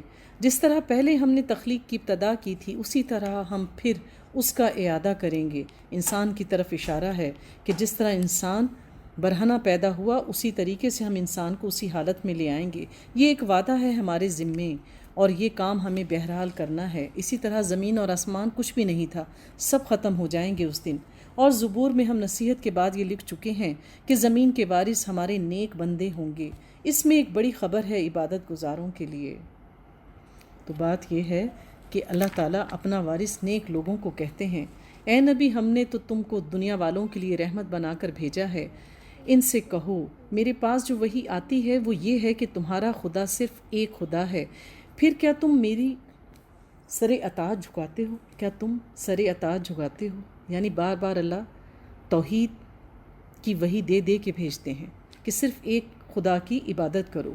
اگر وہ منہ پھیریں تو کہہ دو کہ میں نے علل اعلان تم کو خبردار کر دیا ہے، اب یہ میں نہیں جانتا کہ وہ چیز جس کا تم سے وعدہ کیا جا رہا ہے قریب ہے یا دور۔ یعنی بار بار اہل مکہ کہتے تھے کہ قیامت کب آئے گی، قیامت کب آئے گی، تو کہہ دو ان سے کہ مجھے نہیں معلوم۔ اللہ وہ باتیں بھی جانتا ہے جو بآواز بلند کہی جاتی ہیں، اور وہ بھی جو تم چھپا کر کرتے ہو۔ میں تو یہ سمجھتا ہوں کہ شاید یہ تمہارے لیے ایک فتنہ ہے اور تمہیں ایک دقت خاص تک کے لیے مزے کرنے کا موقع دیا جا رہا ہے۔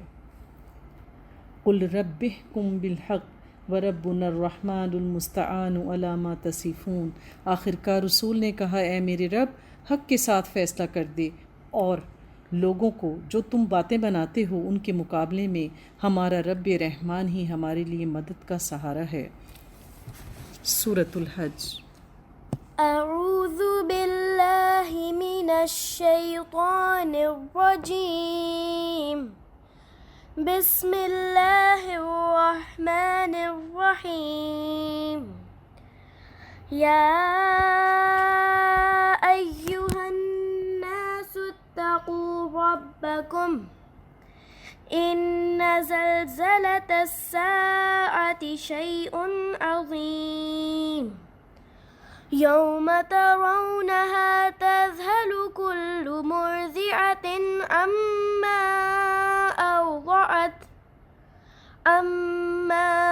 أرضعت وتضع كل ذات حمل حملها وترى الناس سكارى وما هم بسكارى ولكن عذاب الله شدید۔ سورۃ الحج۔ بسم اللہ الرحمن الرحیم۔ شروع اللہ کے نام سے جو انتہائی مہربان اور بار بار رحم کرنے والا ہے۔ سورۃ الحج قرآن کی چند ڈفرینٹ صورتوں میں سے ایک صورت ہے۔ ایک خوبی جو اوروں سے مختلف ہے اس میں کہ یہ وہ واحد صورت ہے جس میں آیت سجدہ 2 بار آئی ہے۔ یا ایھا الناس اتقوا ربکم ان زلزلۃ الساعۃ شیء عظیم۔ لوگوں اپنے رب کے غضب سے بچو، حقیقت یہ ہے کہ قیامت کا زلزلہ بڑا ہی ہولناک ہے۔ سورت کے شروع میں پھر قیامت کا ذکر کیا جا رہا ہے۔ سورت کا نام ہے سورہ حج، اس کا موضوع حج ہے۔ چونکہ حج اور قیامت کا جو ماحول ہے وہ آپس میں ملتا جلتا ہے۔ حج کے اور قیامت کے واقعات اور حالات آپس میں کافی مماثلت رکھتے ہیں۔ جو لوگ ہم میں سے حج کر چکے ہیں وہ ضرور اس بات کو کہہ رہے ہیں جب ہم مینا میں اکٹھے ہوتے ہیں، جب عرفات کے مقام پر جاتے ہیں، جب انسان احرام کی حالت میں لوگوں کو دیکھتا ہے، اور پھر یہ کوئی خاص اللہ تعالیٰ کی حکمت ہے کہ کتنا ہی آرام دہ سفر آپ کیوں نہ کر رہے ہوں حج کا، کچھ نہ کچھ حالات ایسے انسان کو درپیش آتے ہیں کہ انسان آزمایا جاتا ہے۔ تو اللہ تعالیٰ فرما رہے ہیں کہ جس روز تم اسے دیکھو گے حال یہ ہوگا کہ ہر دودھ پلانے والی اپنے دودھ پیتے بچے سے غافل ہو جائے گی۔ کل امرئ یومئذ شان یغنی، ہر شخص اپنی ایک عجیب حالت میں ہوگا، بے نیاز ہو جائے گا ایک دوسرے سے، میاں بیوی کو نہیں پہچانے گا، اولاد ماں باپ سے غافل ہو جائے گی، بھائی بھائی سے پیٹھ موڑ لے گا۔ اور کیا کہا جا رہا ہے کہ وہ ماں جس کا چھوٹا بچہ ہو اس کو ہر وقت اپنے بچے کی فیڈ کی فکر رہتی ہے کہ میرے بچہ بھوکا ہے، اس کو میں دودھ پلا دوں۔ چھوٹا بچہ ویسے بھی ماں کی توجہ کا مرکز ہوتا ہے، ہر حاملہ کا حمل گر جائے گا۔ مائیں سب سے زیادہ کانشیس کس وقت ہوتی ہیں؟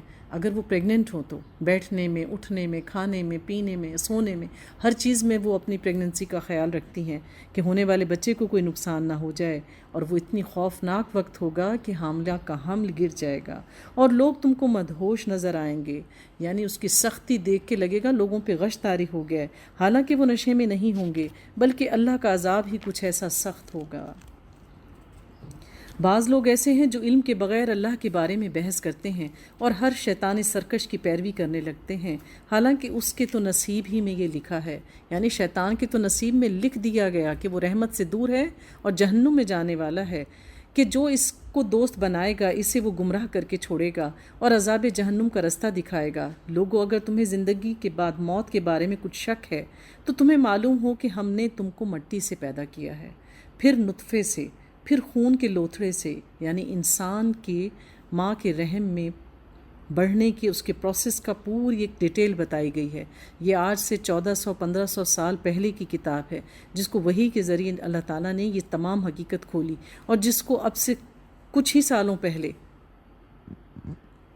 اس سائنس سے ثابت کیا گیا، کوئی 200-300 سال پہلے کی بات نہیں ہے۔ پھر خون کے لوتھڑے سے، پھر گوشت کی بوٹی سے، جو شکل والی بھی ہوتی ہے اور بے شکل بھی، یعنی بعض بچے جو ہیں وہ اپنی پوری شکل اور جسامت کو پہنچ کر پیدا ہوتے ہیں، اور بعض بچے اس سے پہلے ہی اللہ تعالیٰ لے لیتا ہے۔ یہ ہم اس لیے بتا رہے ہیں تاکہ تم پر حقیقت واضح کریں۔ ہم جس نطفے کو چاہتے ہیں ایک خاص وقت تک رحموں میں ٹھہرائے رکھتے ہیں، پھر تم کو ایک بچے کی صورت میں نکال لاتے ہیں، یعنی اللہ جس کو چاہتا ہے وہ فل ٹرم پریگننسی ہوتی ہے، اور پھر اللہ تعالیٰ اس کو صحت مند جیتا جاگتا بچہ دیتے ہیں، پھر تمہیں پرورش کرتے ہیں تاکہ تم اپنی جوانی کو پہنچو، اور پھر یہ اللہ ہی کا اذن ہوتا ہے جس کو اللہ تعالیٰ اس پنگوڑے سے نکال کر جوانی کی منزل تک لے کے جاتے ہیں۔ اور تم میں سے پہلے کوئی تم میں سے کوئی پہلے ہی واپس بلا لیا جاتا ہے، یعنی وہی اللہ کے حکمت کے فیصلے۔ تو اللہ تعالیٰ ہمیں، ہمارے بچوں کو، ہماری اولاد کو، تو ہر ایک کی ایک عمر مخصوص ہے۔ کسی کو انسان ایک ہی بچہ، اللہ تعالیٰ ایک بچہ دیتے ہیں، وہ اس کو اپنی جان سے بڑھ کر چاہتے ہیں، اس کی بہترین تربیت کرتے ہیں، بہترین تعلیم دلواتے ہیں، اور جب وہ بھرپور جوان بن جاتا ہے تو اللہ تعالیٰ اس کو لے لیتے ہیں۔ تو یہ اللہ تعالیٰ اس میں یہی حقیقت بتا رہے ہیں کہ یہ اللہ کے اذن کے فیصلے ہیں۔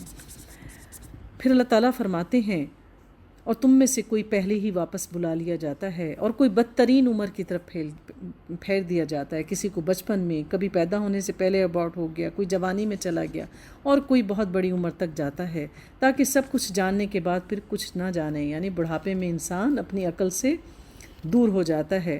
اور تم دیکھتے ہو کہ زمین سوکھی پڑی ہے، پھر جہاں ہم نے اس پر مینہ برسایا کہ یکا یک وہ بھبک اٹھی۔ پھر دوسری مثال کس کی دی جا رہی ہے کہ انسان نطفہ تھا، پھر وہ بھرپور جوان ہو گیا۔ پھر اسی طرح ایک بنجر زمین تھی، مینہ برسایا تو اس نے اپنا غلہ اگل دیا، اور اس نے ہر قسم کی خوش منظر نباتات اگلنے شروع کر دی۔ یہ سب کچھ اس وجہ سے ہے کہ اللہ ہی حق ہے، اور وہ مردوں کو زندہ کرتا ہے، اور وہ ہر چیز پر قدرت رکھتا ہے، اور یہ اس بات کی دلیل ہے کہ قیامت کی گھڑی آ کر رہے گی۔ تو اللہ تعالیٰ مردہ زمین کو زندہ کر کے اہل عقل کو سوچنے کا موقع دیتے ہیں کہ جس کسی کو بھی شک ہے کہ وہ آخرت میں نہیں اٹھایا جائے گا، کوئی حساب کتاب نہیں ہوگا، تو وہ ان قدرت کی نشانیوں پر توجہ دے۔ اس میں کسی شک کی گنجائش نہیں، اور اللہ ضرور ان لوگوں کو اٹھائے گا جو قبروں میں جا چکے ہیں۔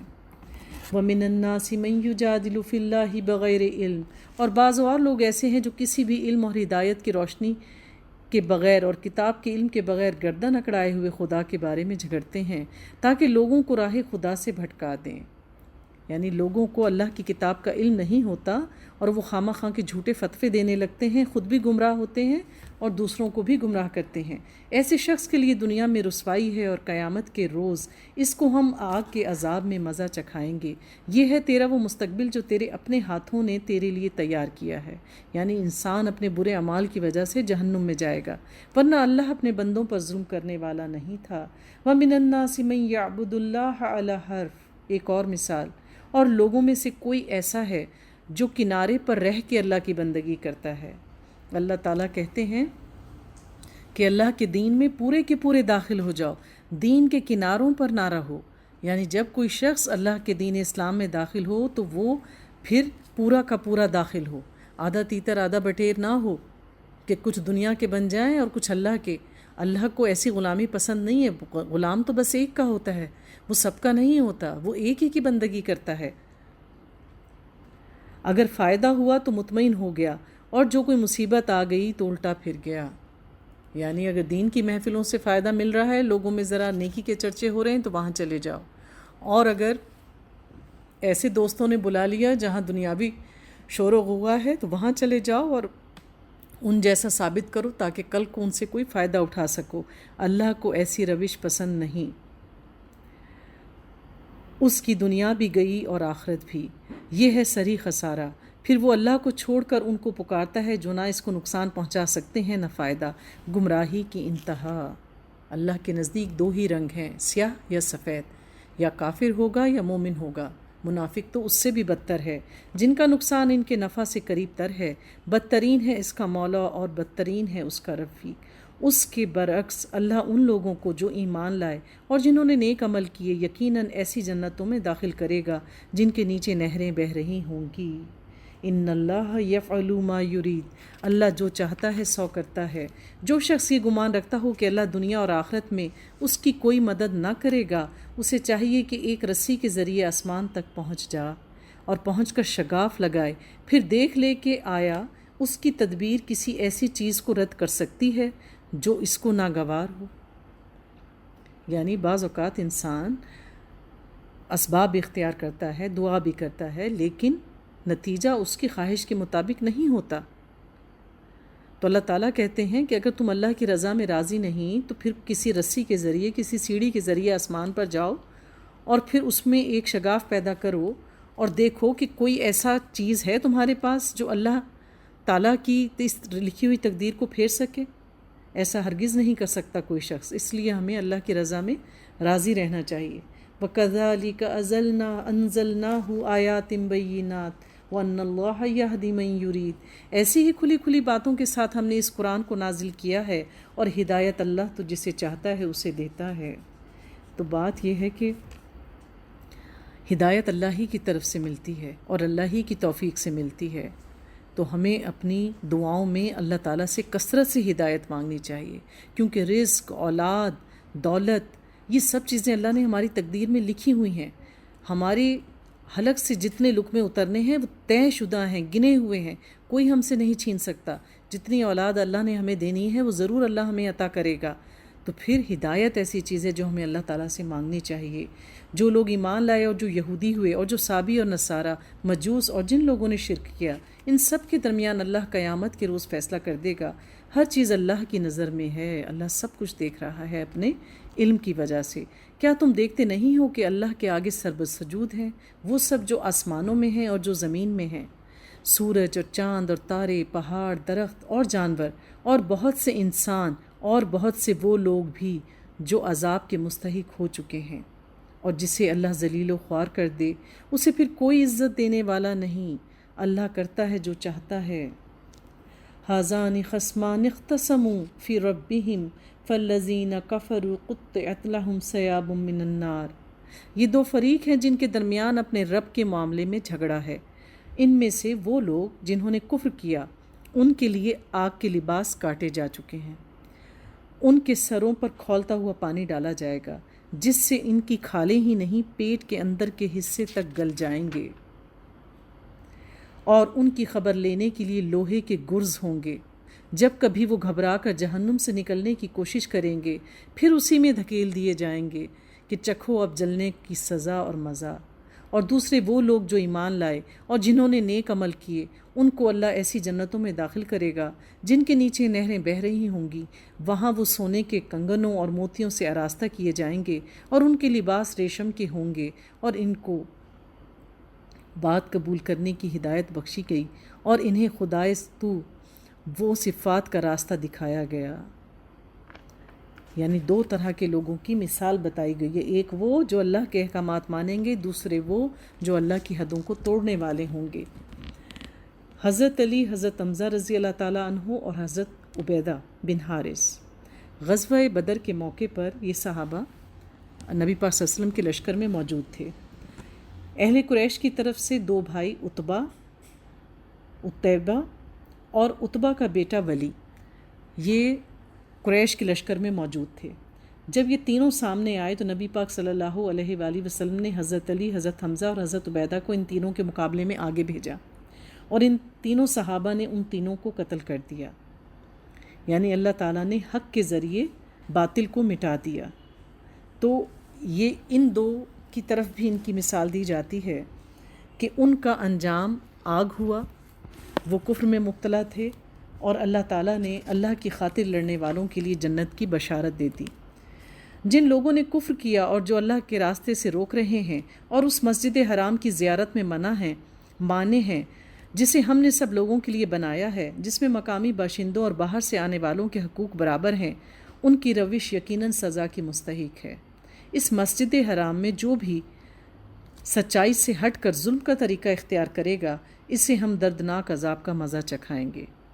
یعنی اللہ تعالیٰ نے اس شہر کو امن والا بنایا، جو اس میں خود امن سے نہیں رہے گا اور دوسروں کے لیے فساد کھڑا کرے گا تو اللہ تعالیٰ اس کو خود عذاب دیں گے۔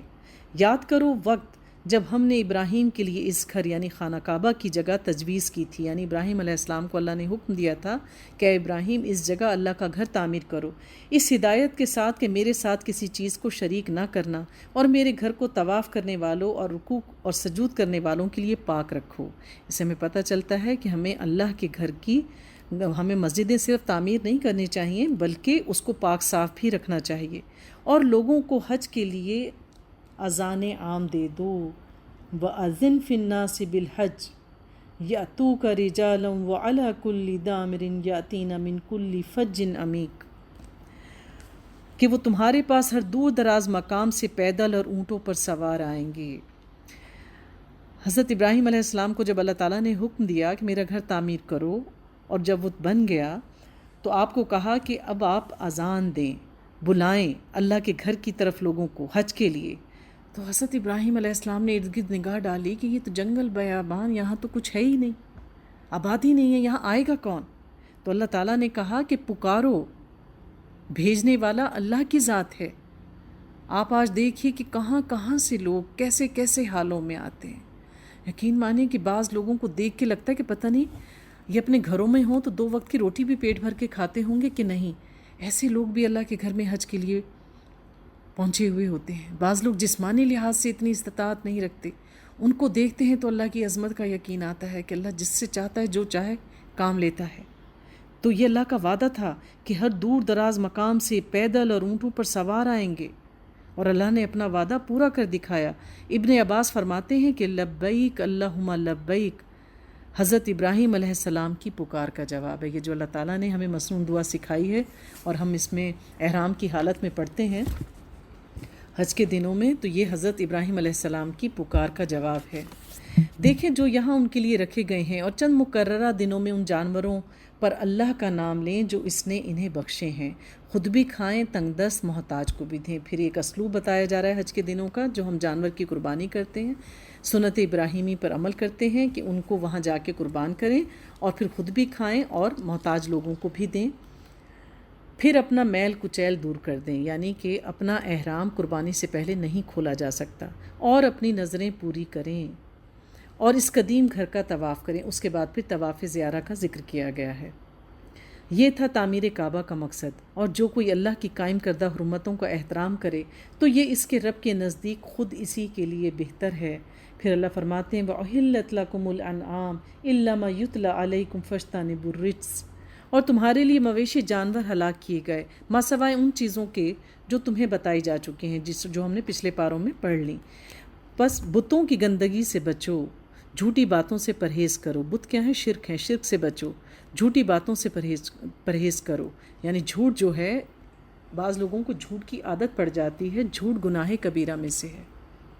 جھوٹ بولنے کا گناہ ایسے ہی ہے جیسے کسی نے قتل کیا، زنا کیا، یتیم کا مال کھایا۔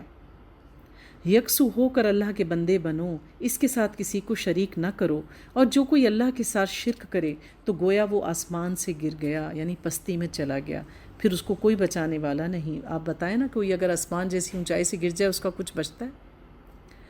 اب یا تو اسے پرندے اچک لیں گے، یا ہوا اس کو ایسی جگہ لے جا کر پھینک دے گی جہاں اس کے چیتھڑے اڑ جائیں گے۔ یہ ہے اصل معاملہ، اس کو سمجھ لو۔ وَمَن يُعَظِّمْ شَعَائِرَ اللَّهِ فَإِنَّهَا مِن تَقْوَى الْقُلُوبِ، اور جو اللہ کی مقرر کردہ شاعر کا احترام کرتے ہیں تو یہ دلوں کے تقوی سے ہے۔ یعنی اوپر جو تمام اللہ تعالیٰ نے اچھی عادات ہمیں بتائی ہیں اور وہ برائیاں جس سے بچنے کا حکم دیا ہے، تو جو لوگ اس کے مطابق زندگی گزارتے ہیں وہی تقوی والے ہیں۔ تمہیں ایک وقت مقررہ تک ان ہدی کے جانوروں سے فائدہ اٹھانے کا حق ہے، پھر ان کے جانور قربان کرنے کی جگہ اسے قدیم گھر کے پاس ہے، یعنی جو جانور لے کے جائیں جب تک وہ قربان نہ ہو ان کا دودھ وغیرہ استعمال کیا جا سکتا ہے۔ ہر امت کے لیے ہم نے قربانی کا ایک قاعدہ مقرر کر دیا ہے تاکہ اس امت کے لوگ ان جانوروں پر اللہ کا نام لیں جو اس نے ان کو بخشے ہیں۔ ان مختلف طریقوں کے اندر مقصد ایک ہی ہے، بس تمہارا خدا ایک ہی خدا ہے اور اسی کے فرما بردار بن کے رہو۔ اور اے نبی بشارت دے دو عاجزانہ روش اختیار کرنے والوں کو کہ جن کا حال یہ ہے الذین اذا ذکر اللہ ولجت قلوبہم والصابرین، کہ ان لوگوں کا حال یہ ہے کہ اللہ کا ذکر سنتے ہیں تو ان کے دل کانپ اٹھتے ہیں، جو مصیبت بھی ان پر آتی ہے اس پر صبر کرتے ہیں، نماز قائم کرتے ہیں، اور جو بھی رزق ہم نے ان کو دیا ہے اس میں سے خرچ کرتے ہیں۔ پھر وہی پہلی آیات وَمِمَّا رَزَقْنَاهُمْ يُنْفِقُونَ، خرچ کرو خرچ کرو خرچ کرو، صبر کرو، نماز قائم کرو، زکوٰۃ دو، یہ ہیں ہمارے دین کے شعار۔ اور قربانی کے اونٹوں کو ہم نے تمہارے لیے شاعر اللہ میں شامل کیا ہے، تمہارے لیے ان میں بھلائی ہے، بس انہیں کھڑا کر کے ان پر اللہ کا نام لو، اور جب قربانی کے بعد ان کی پیٹھیں زمین پر ٹک جائیں تو ان میں سے خود بھی کھاؤ اور ان کو بھی کھلاؤ۔ تو اونٹ کا جانور جو ہے اس کو کھڑا کر کے ذبح کیا جاتا ہے، اور پھر جب وہ تھوڑا خون اس کا نکل جاتا ہے پھر اس کو گرایا جاتا ہے، اور پھر اس کا پروسیجر باقی جانوروں کو ذبح کرنے سے ذرا مختلف ہے۔ ان جانوروں کو ہم نے اس طرح تمہارے لیے مسخر کیا تاکہ تم شکر ادا کرو۔ لن ینال اللہ لحومہما ولا دماؤہا لہو موہا ولا دماؤہا، کہ نہ ان کے گوشت اللہ کو پہنچتے ہیں نہ خون، مگر اسے تمہارا تقوی پہنچتا ہے۔ اس نے تم کو تمہارے لیے اس طرح مسخر کیا تاکہ اس کی بخشی ہوئی ہدایت پر تم اس کی تکبیر کرو۔ بات یہ ہے کہ ہم جو کچھ بھی، خواہ ہم قربانی کریں، زکوٰۃ دیں، خیرات کریں، کوئی نیکی کا کام کریں، اللہ کو ہماری ان چیزوں میں سے کوئی چیز بھی نہیں پہنچتی، لیکن جس اخلاص سے ہم نے یہ سب کچھ کیا ہوتا ہے عمل، وہ اخلاص اللہ تک پہنچتا ہے، اللہ کی نظر میں ہوتا ہے، اور پھر اس اخلاص کی مطابق، اس کی قدر کے مطابق ہمیں بدلہ دیا جاتا ہے۔ اور اے نبی بشارت دے دو نیکوکار لوگوں کو، یقیناً اللہ مدافعت کرتا ہے، بچاؤ کرتا ہے ان لوگوں کی طرف سے جو ایمان لائے، یقیناً اللہ کسی خائن کافر نعمت کو پسند نہیں کرتا۔ اجازت دے دی گئی ان لوگوں کو جن کے خلاف جنگ کی جا رہی ہے، کیونکہ وہ مظلوم ہیں، اور اللہ یقیناً ان کی مدد پر قادر ہے۔ یہ وہ لوگ ہیں جو اپنے گھروں سے ناحق نکال دیے گئے، صرف اس قصور پر کہ وہ کہتے تھے کہ ہمارا رب اللہ ہے۔ اگر اللہ لوگوں کو ایک دوسرے کے ذریعے دفاع نہ کرتا رہے تو خانقاہیں، گرجا، عبادت گاہیں، مسجدیں جن میں اللہ کا کثرت سے نام لیا جاتا ہے، سب مسمار کر ڈالی جائیں۔ تو جن لوگوں پر ظلم کیا جاتا ہے، ہمیشہ ہمیں مظلوم کی مدد کرنی چاہیے۔ اس کے علاوہ اللہ تعالیٰ اس میں اب اہل مکہ سے جنگ کرنے کا مسلمانوں کو اجازت دے دی گئی کہ اب اعلان جنگ ہے، کیونکہ ان لوگوں کو نکالا گیا تھا جو اللہ پر ایمان لے کر آئے تھے۔ اسی طریقے سے اللہ تعالیٰ کہتے ہیں کہ اگر فتنے کا خاتمہ نہ کیا جائے اور فتنہ بڑھتا رہے تو اللہ کی عبادت کی تمام جگہیں جو ہیں وہ مسمار کر ڈالی جائیں، یعنی اللہ کے دین کو باقی رکھنے کے لیے ضروری ہے کہ فتنے کا خاتمہ کیا جائے۔ اللہ بڑا طاقتور اور زبردست ہے۔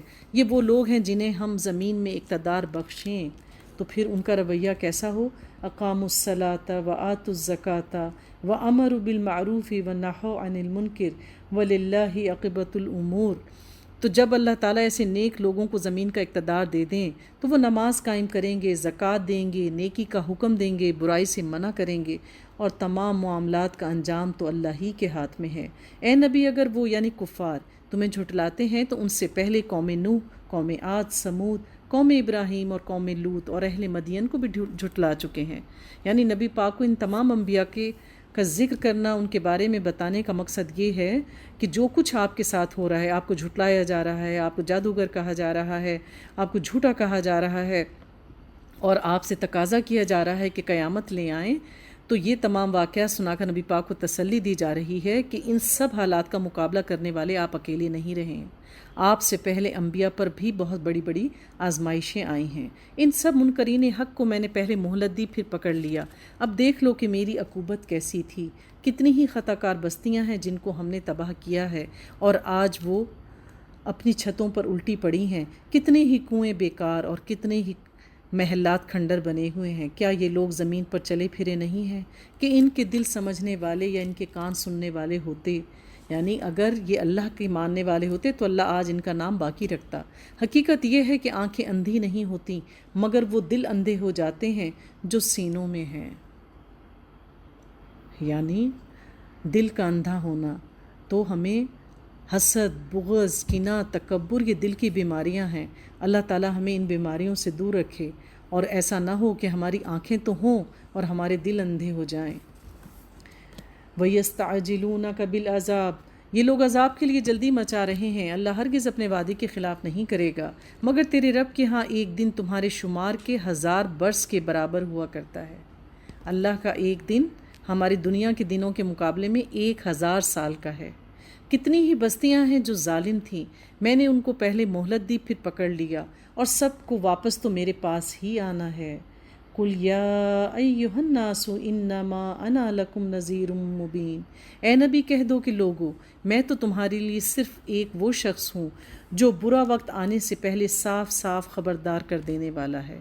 ہر نبی کس لیے آیا؟ ایک ہی مقصد، کہ اچھا کام کرنے پہ خوشخبری سنا دو، اور اگر لوگ برا کریں تو انہیں اللہ کے عذاب سے ڈراؤ۔ آج اگر ہم لوگوں کو کہتے ہیں ایسا نہ کرو، اللہ کی پکڑ آئے گی، اللہ کا عذاب آئے گا، تو لوگ کہتے ہیں اچھا ہمیں موت سے نہ ڈراؤ، جب دیکھو موت کی باتیں کرتے رہتے ہیں، جب دیکھو ڈراتے ہیں۔ یہ کام انبیاء نے بھی کیا تھا، تو اگر لوگ ہمیں منع کریں تو کیا ہم رک جائیں؟ سب سے بہترین کام ہے، سب سے بڑی ذمہ داری ہے مومن کی، امر بالمعروف نہی عن المنکر۔ وہ نیک عمل کریں گے ان کے لیے مغفرت ہے اور عزت کی روزی، اور جو ہماری آیات کو نیچا دکھانے کی کوشش کریں گے وہ دوزخ کے یار ہیں۔ اے نبی تم سے پہلے ہم نے نہ کوئی رسول ایسا بھیجا نہ نبی جس کے ساتھ یہ معاملہ پیش نہ آیا ہو، جب اس نے تمنا کی شیطان اس کی تمنا میں خلل انداز ہو گیا۔ اس طرح جو کچھ بھی شیطان خلل اندازیاں کرتا ہے اللہ ان کو مٹا دیتا ہے، یعنی شیطان تو نبیوں کو بھی نہیں چھوڑتا، اس کی کوشش ہوتی ہے کہ اللہ کے نبیوں میں بھی کچھ نہ کچھ فتنہ پیدا کرنے کی کوشش کرے، لیکن اللہ تعالیٰ ان کی مدد کے لیے ہمیشہ موجود ہوتے ہیں۔ اللہ علیم اور حکیم ہے، وہ اس کے لیے ایسا ہونے نہیں دیتا تاکہ شیطان کی ڈالی ہوئی خرابی کو فتنہ بنا دے ان لوگوں کے لیے جن کے دلوں کو نفاق کا روگ لگا ہوا ہے، یعنی عباد اللہ مخلصین، اللہ کے وہ خالص بندے جن کو اللہ نے چن لیا ہے۔ شیطان کسی صورت ان پر غلبہ پا نہیں سکتا، شیطان تو بس انہی کو اپنا ساتھی بنائے گا جن کے دلوں میں نفاق ہے اور جن کے دل کھوٹے ہیں۔ حقیقت یہ ہے کہ یہ ظالم لوگ عناد میں بہت دور نکل گئے، یعنی جن کو اللہ نے پکڑا پہلے ان کی برائی پر اور وہ پلٹ گئے، اللہ سے توبہ کی اور اپنی اصلاح کر لی، تو وہ تو فائدے میں رہ گئے۔ اور وہ لوگ جن کو اللہ نے ایک دفعہ پکڑا لیکن انہوں نے اللہ کی طرف رجوع نہیں کیا، تو اللہ نے ان کو ڈھیل دے دی ان کی برائیوں میں، اور وہ اس ڈھیل سے سمجھے کہ جو کچھ ہم نے پہلے غلط کیا تھا شاید وہ ٹھیک ہی تھا۔ یعنی چور پہلے چھوٹی چوری کرتا ہے، اس بار اگر وہ پکڑا نہیں جاتا وہ اس سے بڑی چوری کرتا ہے، اگر وہ اس پہ بھی نہیں پکڑا جاتا تو بس پھر وہ بڑے بڑے ڈاکے ڈالتا ہے۔ تو یہ حال ان لوگوں کا ہی ہوگا کہ یہ ظالم لوگ عناد میں بہت دور نکل گئے، اور علم سے بہرہ مند لوگ جان لیں کہ یہ حق ہے تیرے رب کی طرف سے، اور وہ اس پر ایمان لے آئیں اور ان کے دل اس کے آگے جھک جائیں۔ یقیناً اللہ ایمان لانے والوں کو ہمیشہ سیدھا راستہ دکھاتا ہے۔ وَلَا يَزَالُ الَّذِينَ كَفَرُوا فِي مَرْيَةٍ مِّنْهُ، انکار کرنے والے تو اس کی طرف سے شک ہی میں پڑے رہیں گے، یہاں تک کہ یا تو ان پر قیامت کی گھڑی اچانک آ جائے یا ایک منحوس دن کا عذاب نازل ہو جائے، یعنی یا تو وہ خود مر جائیں یا ان پہ کوئی عذاب آ جائے یا قیامت ہی آ جائے۔ اس روز بادشاہی اللہ کی ہوگی اور وہ ان کے درمیان فیصلہ کر دے گا۔ جو ایمان رکھنے والے اور عمل صالح کرنے والے ہوں گے وہ نعمت بھری جنتوں میں داخل کیے جائیں گے، اور جنہوں نے کفر کیا ہوگا وہ ہماری آیات کو جھٹلایا ہوگا ان کے لیے رسوا کن عذاب ہوگا۔ والذین ہاجروا فی سبیل اللہ ثم قتلوا او ماتوا لا یرزقنہم اللہ رزقا حسنا، اور جن لوگوں نے اللہ کی راہ میں ہجرت کی، سبحان اللہ، پھر قتل کر دیے گئے یا مر گئے، یعنی ہجرت کی اور راستے میں ان کو مار دیا گیا، یا ہجرت کرنے کے بعد مدینہ آ گئے، اس کے بعد وہاں رہے اور وہ ایک طبعی موت مر گئے، اللہ ان کو اچھا رزق دے گا، اور یقیناً اللہ ہی بہترین رزاق ہے۔ بے شک شہید مرا نہیں کرتے، جو اللہ کی راہ میں مرا، اللہ کے دین کو سیکھتے ہوئے، سکھاتے ہوئے، ہجرت کرتے ہوئے دشمن کے ہاتھوں، تو اللہ تعالیٰ کے نزدیک وہ شہید ہیں، اور شہید رزق دیے جاتے ہیں، انہیں مردہ نہ کہو۔ یقیناً اللہ ہی بہترین رزاق ہے، وہ انہیں ایسی جگہ پہنچائے گا جس سے وہ خوش ہو جائیں گے۔ بے شک اللہ علیم اور حلیم ہے، یہ تو ہے ہی ان کا انجام، اور جو کوئی بدلہ لے ویسا ہی جیسا کہ اس کے ساتھ کیا گیا، اور پھر اس پر زیادتی بھی کی گئی ہو تو اللہ اس کی مدد ضرور کرے گا۔ اللہ معاف کرنے والا اور درگزر کرنے والا ہے۔ تو اللہ تعالیٰ نے ہر انسان کو بدلے کا حق دیا ہے، جیسا اس کے ساتھ ظلم ہوا ویسا ہی بدلہ لے سکتا ہے، لیکن جو لوگ درگزر کر دیں، اللہ کی رضا کی خاطر معاف کر دیں، تو اللہ تعالیٰ کو یہ بہت پسند ہے۔ تو بات یہ ہے کہ اللہ کے جو بھی وعدے ہیں وہ سچے ہیں، خواہ اللہ تعالیٰ نے سزا کے لیے کہا ہو یا اللہ تعالیٰ نے جنت کی خوشخبری سنائی ہو۔ تو عقل مند انسان وہ ہے جو اللہ کے وعدوں پر یقین کرے اور اس کے مطابق اس دنیا میں زندگی گزارے۔ پھر اللہ فرماتے ہیں ذَلِكَ بِأَنَّ اللَّهَ يُولِجُ اللَّيْلَ فِي النَّهَارِ وَيُولِجُ النَّهَارَ فِي اللَّيْلِ، یہ اس لیے ہے کہ رات سے دن اور دن سے رات نکالنے والا اللہ ہی ہے، اور وہ سمیع اور بصیر، یہ اس لیے کہ اللہ ہی حق ہے، اور وہ سب باطل ہیں جنہیں اللہ کو چھوڑ کر یہ لوگ پکارتے ہیں۔ یعنی کسی کو راہ حق دکھانے والا بھی اللہ ہی ہے، اور گمراہی کے اندھیروں میں بھی لوگ اللہ کے دھتکارنے کی وجہ سے جاتے ہیں۔ اللہ ہی بالا دست اور بزرگ ہے، کیا تم دیکھتے نہیں ہو کہ اللہ آسمان سے پانی برساتا ہے؟ اللہ کی قدرت کی بہت بڑی نشانی ہے بارش۔ بارش اللہ کی رحمت کی ایک شکل ہے، اور بجلی کا کڑکنا اور چمکنا اللہ کے غصے اور غضب کی ایک شکل ہے۔ اس کی بدولت زمین سرسبز ہو جاتی ہے۔ حقیقت یہ ہے کہ وہ لطیف اور خبیر ہے، باریک بین ہے۔ آپ دیکھیے کہ اللہ نے دنیا میں جتنی بھی چیزیں بنائی ہیں کیا ڈیٹیل ہے اس میں۔ آپ کبھی پرندوں کے رنگ تو دیکھیں، اور پھر پرندوں میں ایک پرندے میں کئی رنگ ہوتے ہیں، اتنی خوبصورت کنٹراسٹ ہوتے ہیں کہ انسان کی عقل دنگ رہ جائے۔ کبھی مور کے پر دیکھیے، اس میں کتنی خوبصورت آمیزش ہے رنگوں کی۔ کبھی لہلہاتے ہوئے کھیتوں کو دیکھیں، کبھی پھولوں کے رنگوں کی طرف آپ توجہ دیں، اور پھر کبھی کوسے قزح کے رنگ کو دیکھیں۔ یہ سب کے سب اللہ کی قدرت کی نشانیاں ہیں۔ بے شک وہی غنی اور حمید ہے، یعنی وہ بے نیاز ہے اور اپنے آپ میں محمود ہے۔ ان سب قدرت کی نشانیوں کی طرف آپ دیکھیں تو صحیح، خود بخود منہ سے نکل جائے گا سبحان اللہ۔ اور اسی نے کشتی کو قاعدے کا پابند بنایا کہ وہ اس کے حکم سے سمندر میں چلتی ہے، اور وہی آسمان کو اس طرح تھامے ہوئے ہے کہ اس کے اذن کے بغیر وہ زمین پر گر نہیں سکتا۔ اللہ تعالیٰ کہتے ہیں کہ اس کو ہم نے ستونوں پر بنایا ہے۔ اس میں ستون جو تمہیں نظر نہیں آتے لیکن وہ گرتا ہی نہیں۔ واقعہ یہ ہے کہ اللہ لوگوں کے حق میں بڑا ہی شفیق اور رحیم ہے۔ وہی ہے جس نے تمہیں زندگی بخشی ہے، وہی تم کو موت دیتا ہے، اور وہی پھر تم کو زندہ کرے گا۔ سچ یہ ہے کہ انسان بڑا ہی منکر حق ہے۔ کیا کیا اللہ تعالیٰ نے نشانیاں اس تمام آیات میں ہمارے لیے دہرا دی ہیں، کیا انسان اس پر غور نہیں کرتا؟ لِكُلِّ أُمَّةٍ جَعَلْنَا مَنْسَكًا نَاسِكُهُ فَلَا يُنَازِعُنَّكَ فِي الْأَمْرِ۔ ہر امت کے لیے ہم نے ایک طریقہ عبادت مقرر کیا جس کی وہ پیروی کرتے ہیں، پس اے نبی وہ اس معاملے میں تم سے جھگڑا نہ کریں۔ اللہ تعالیٰ نے ہر قوم کو ایک طریقے پہ پیدا کیا، ہر دور میں اللہ تعالیٰ نے شریعت کا ایک طریقہ بنایا اور وہ اس پر عمل کرنے والے ہیں، تو وہ اس معاملے میں آپ ان سے جھگڑا نہ کریں، یعنی آپ دین اسلام کی تعلیم دیں۔ اگر وہ آپ کے دین کو پر عمل کرتے ہیں تو ٹھیک ہے، ورنہ آپ ان سے جھگڑا نہ کریں۔ یعنی صحیح چیز پہنچا دینا لوگوں تک ہمارا کام ہے، ہمارا فرض ہے، لیکن اس کے مطابق اگر وہ اپنی کسی غلط حرکت کو نہیں چھوڑتے تو پھر ان کو ان کے حال پر چھوڑ دیں، زیادہ بحث نہ کریں۔ یقیناً تم سیدھے راستے پر ہو، اور اگر وہ تم سے جھگڑیں تو کہہ دو کہ جو کچھ تم کر رہے ہو اللہ کو خوب معلوم ہے۔ اللہ یحکم بینکم یوم القیامہ، اللہ قیامت کے روز تمہارے درمیان ان سب باتوں کا فیصلہ کر دے گا جن میں تم اختلاف کرتے ہو، کیونکہ کچھ باتیں انسانوں کو سمجھائی جا سکتی ہیں لیکن کچھ باتیں اس دنیا میں ہمیشہ حل طلب ہی رہیں گی۔ کیا تم نہیں جانتے کہ آسمان و زمین کی ہر چیز اللہ کے علم میں ہے؟ سب کچھ ایک کتاب میں درج ہے، اللہ کے لیے یہ کچھ بھی مشکل نہیں۔ یہ لوگ اللہ کو چھوڑ کر ان کی عبادت کر رہے ہیں جن کے لیے نہ تو اس نے کوئی دلیل نازل کی ہے اور نہ یہ خود اس کے بارے میں کوئی علم رکھتے ہیں۔ ان ظالموں کے لیے کوئی مددگار نہیں، یعنی جو لوگ بھی اللہ کو چھوڑ کر کسی اور کی عبادت کرتے ہیں، اس سے آس لگاتے ہیں، امید لگاتے ہیں، قیامت کے دن ان کے حق میں کسی کی سفارش قبول نہیں کی جائے گی۔ اور جب ان کو ہماری صاف صاف آیات سنائی جاتی ہیں تو تم دیکھتے ہو کہ منکرین حق کے چہرے بگڑنے لگتے ہیں، یعنی جو لوگ اللہ کے احکامات پر عمل نہیں کرتے، پھر انہیں کوئی ایسی بات سنائی جاتی ہے تو ان کے چہرے کے زاویے ہی بدل جاتے ہیں، اور ایسا محسوس ہوتا ہے کہ ابھی ان لوگوں پر ٹوٹ پڑیں گے جو انہیں ہماری آیات سناتے ہیں، یعنی ان کا بس نہیں چلتا کہ ایسے لوگوں کو چبا جائیں۔ ان سے کہو میں بتاؤں تمہیں کہ اس سے بدتر چیز کیا ہے؟ آگ۔ اللہ نے اسی کا وعدہ ان لوگوں کے حق میں کر رکھا ہے جو قبول حق سے انکار کریں گے۔ جہنم کی آگ کو عام آگ نہیں ہے، یہ زمین کی آگ سے 70 گنا زیادہ شدید ہے۔ یا ایھا الناس ضرب المثل فاستمعوا لہ، لوگوں ایک مثال دی جاتی ہے، غور سے سنو۔ جن معبودوں کو تم خدا کو چھوڑ کر پکارتے ہو وہ سب مل کر ایک مکھی بھی پیدا کرنے چاہیں تو نہیں کر سکتے۔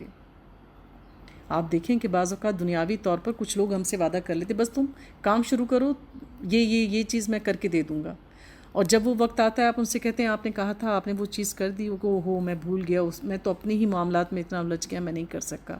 کوئی شخص انسان کی ذرہ برابر بھی مدد نہیں کر سکتا الا یہ کہ اللہ کا اذن اس میں شامل ہو، بلکہ اگر مکھی ان سے کوئی چیز چھین لے جائے تو وہ اسے چھڑا بھی نہیں سکتے۔ اللہ تعالیٰ کہتے ہیں کہ یہ معبود جو تمہارے ہیں یہ کچھ کھا رہے ہوں اور ان کے کھانے پہ مکھی بیٹھے، تو ظاہر ہے آپ سوچئے کہ مکھی کسی چیز پہ بیٹھ کے اگر اڑ جائے تو اس کے پر پہ کتنی چیز لگے گی۔ اللہ تعالیٰ کہہ رہے ہیں یہ تو اتنی سی چیز بھی اس کے پر سے اتار کے واپس نہیں لے جا سکتے، اور تم ان کے سامنے بیٹھ کر اتنی بڑی بڑی اپنی خواہشوں کا اظہار کرتے ہو کہ ہماری یہ دعا قبول کر لی جائے۔ مدد چاہنے والے بھی کمزور اور جن سے مدد چاہی جاتی ہے وہ بھی کمزور۔ ان لوگوں نے اللہ کی قدر ہی نہیں پہچانی جیسا کہ اس کو پہچاننے کا حق تھا۔ ان اللہ لقوی عزیز، اور بے شک اللہ قوت اور عزت والا ہی ہے۔ یعنی اللہ کے پاس تو اتنے خزانے تھے کہ سب کے سب مانگتے تو اللہ دے دیتا اپنی رحمت سے، لیکن اے انسان تو نے اللہ کی قدر ہی نہ پہچانی۔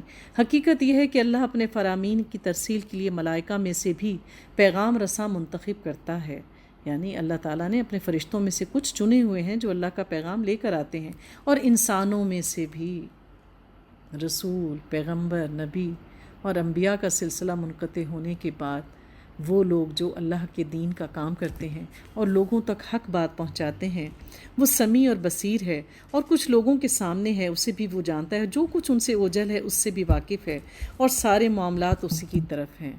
تو ہمیں جھوٹی باتیں لوگوں کے سامنے نہیں کہ ہاں مجھے پتہ ہے جو کچھ تم چھپا رہے ہو، غیب کوئی بھی نہیں جانتا۔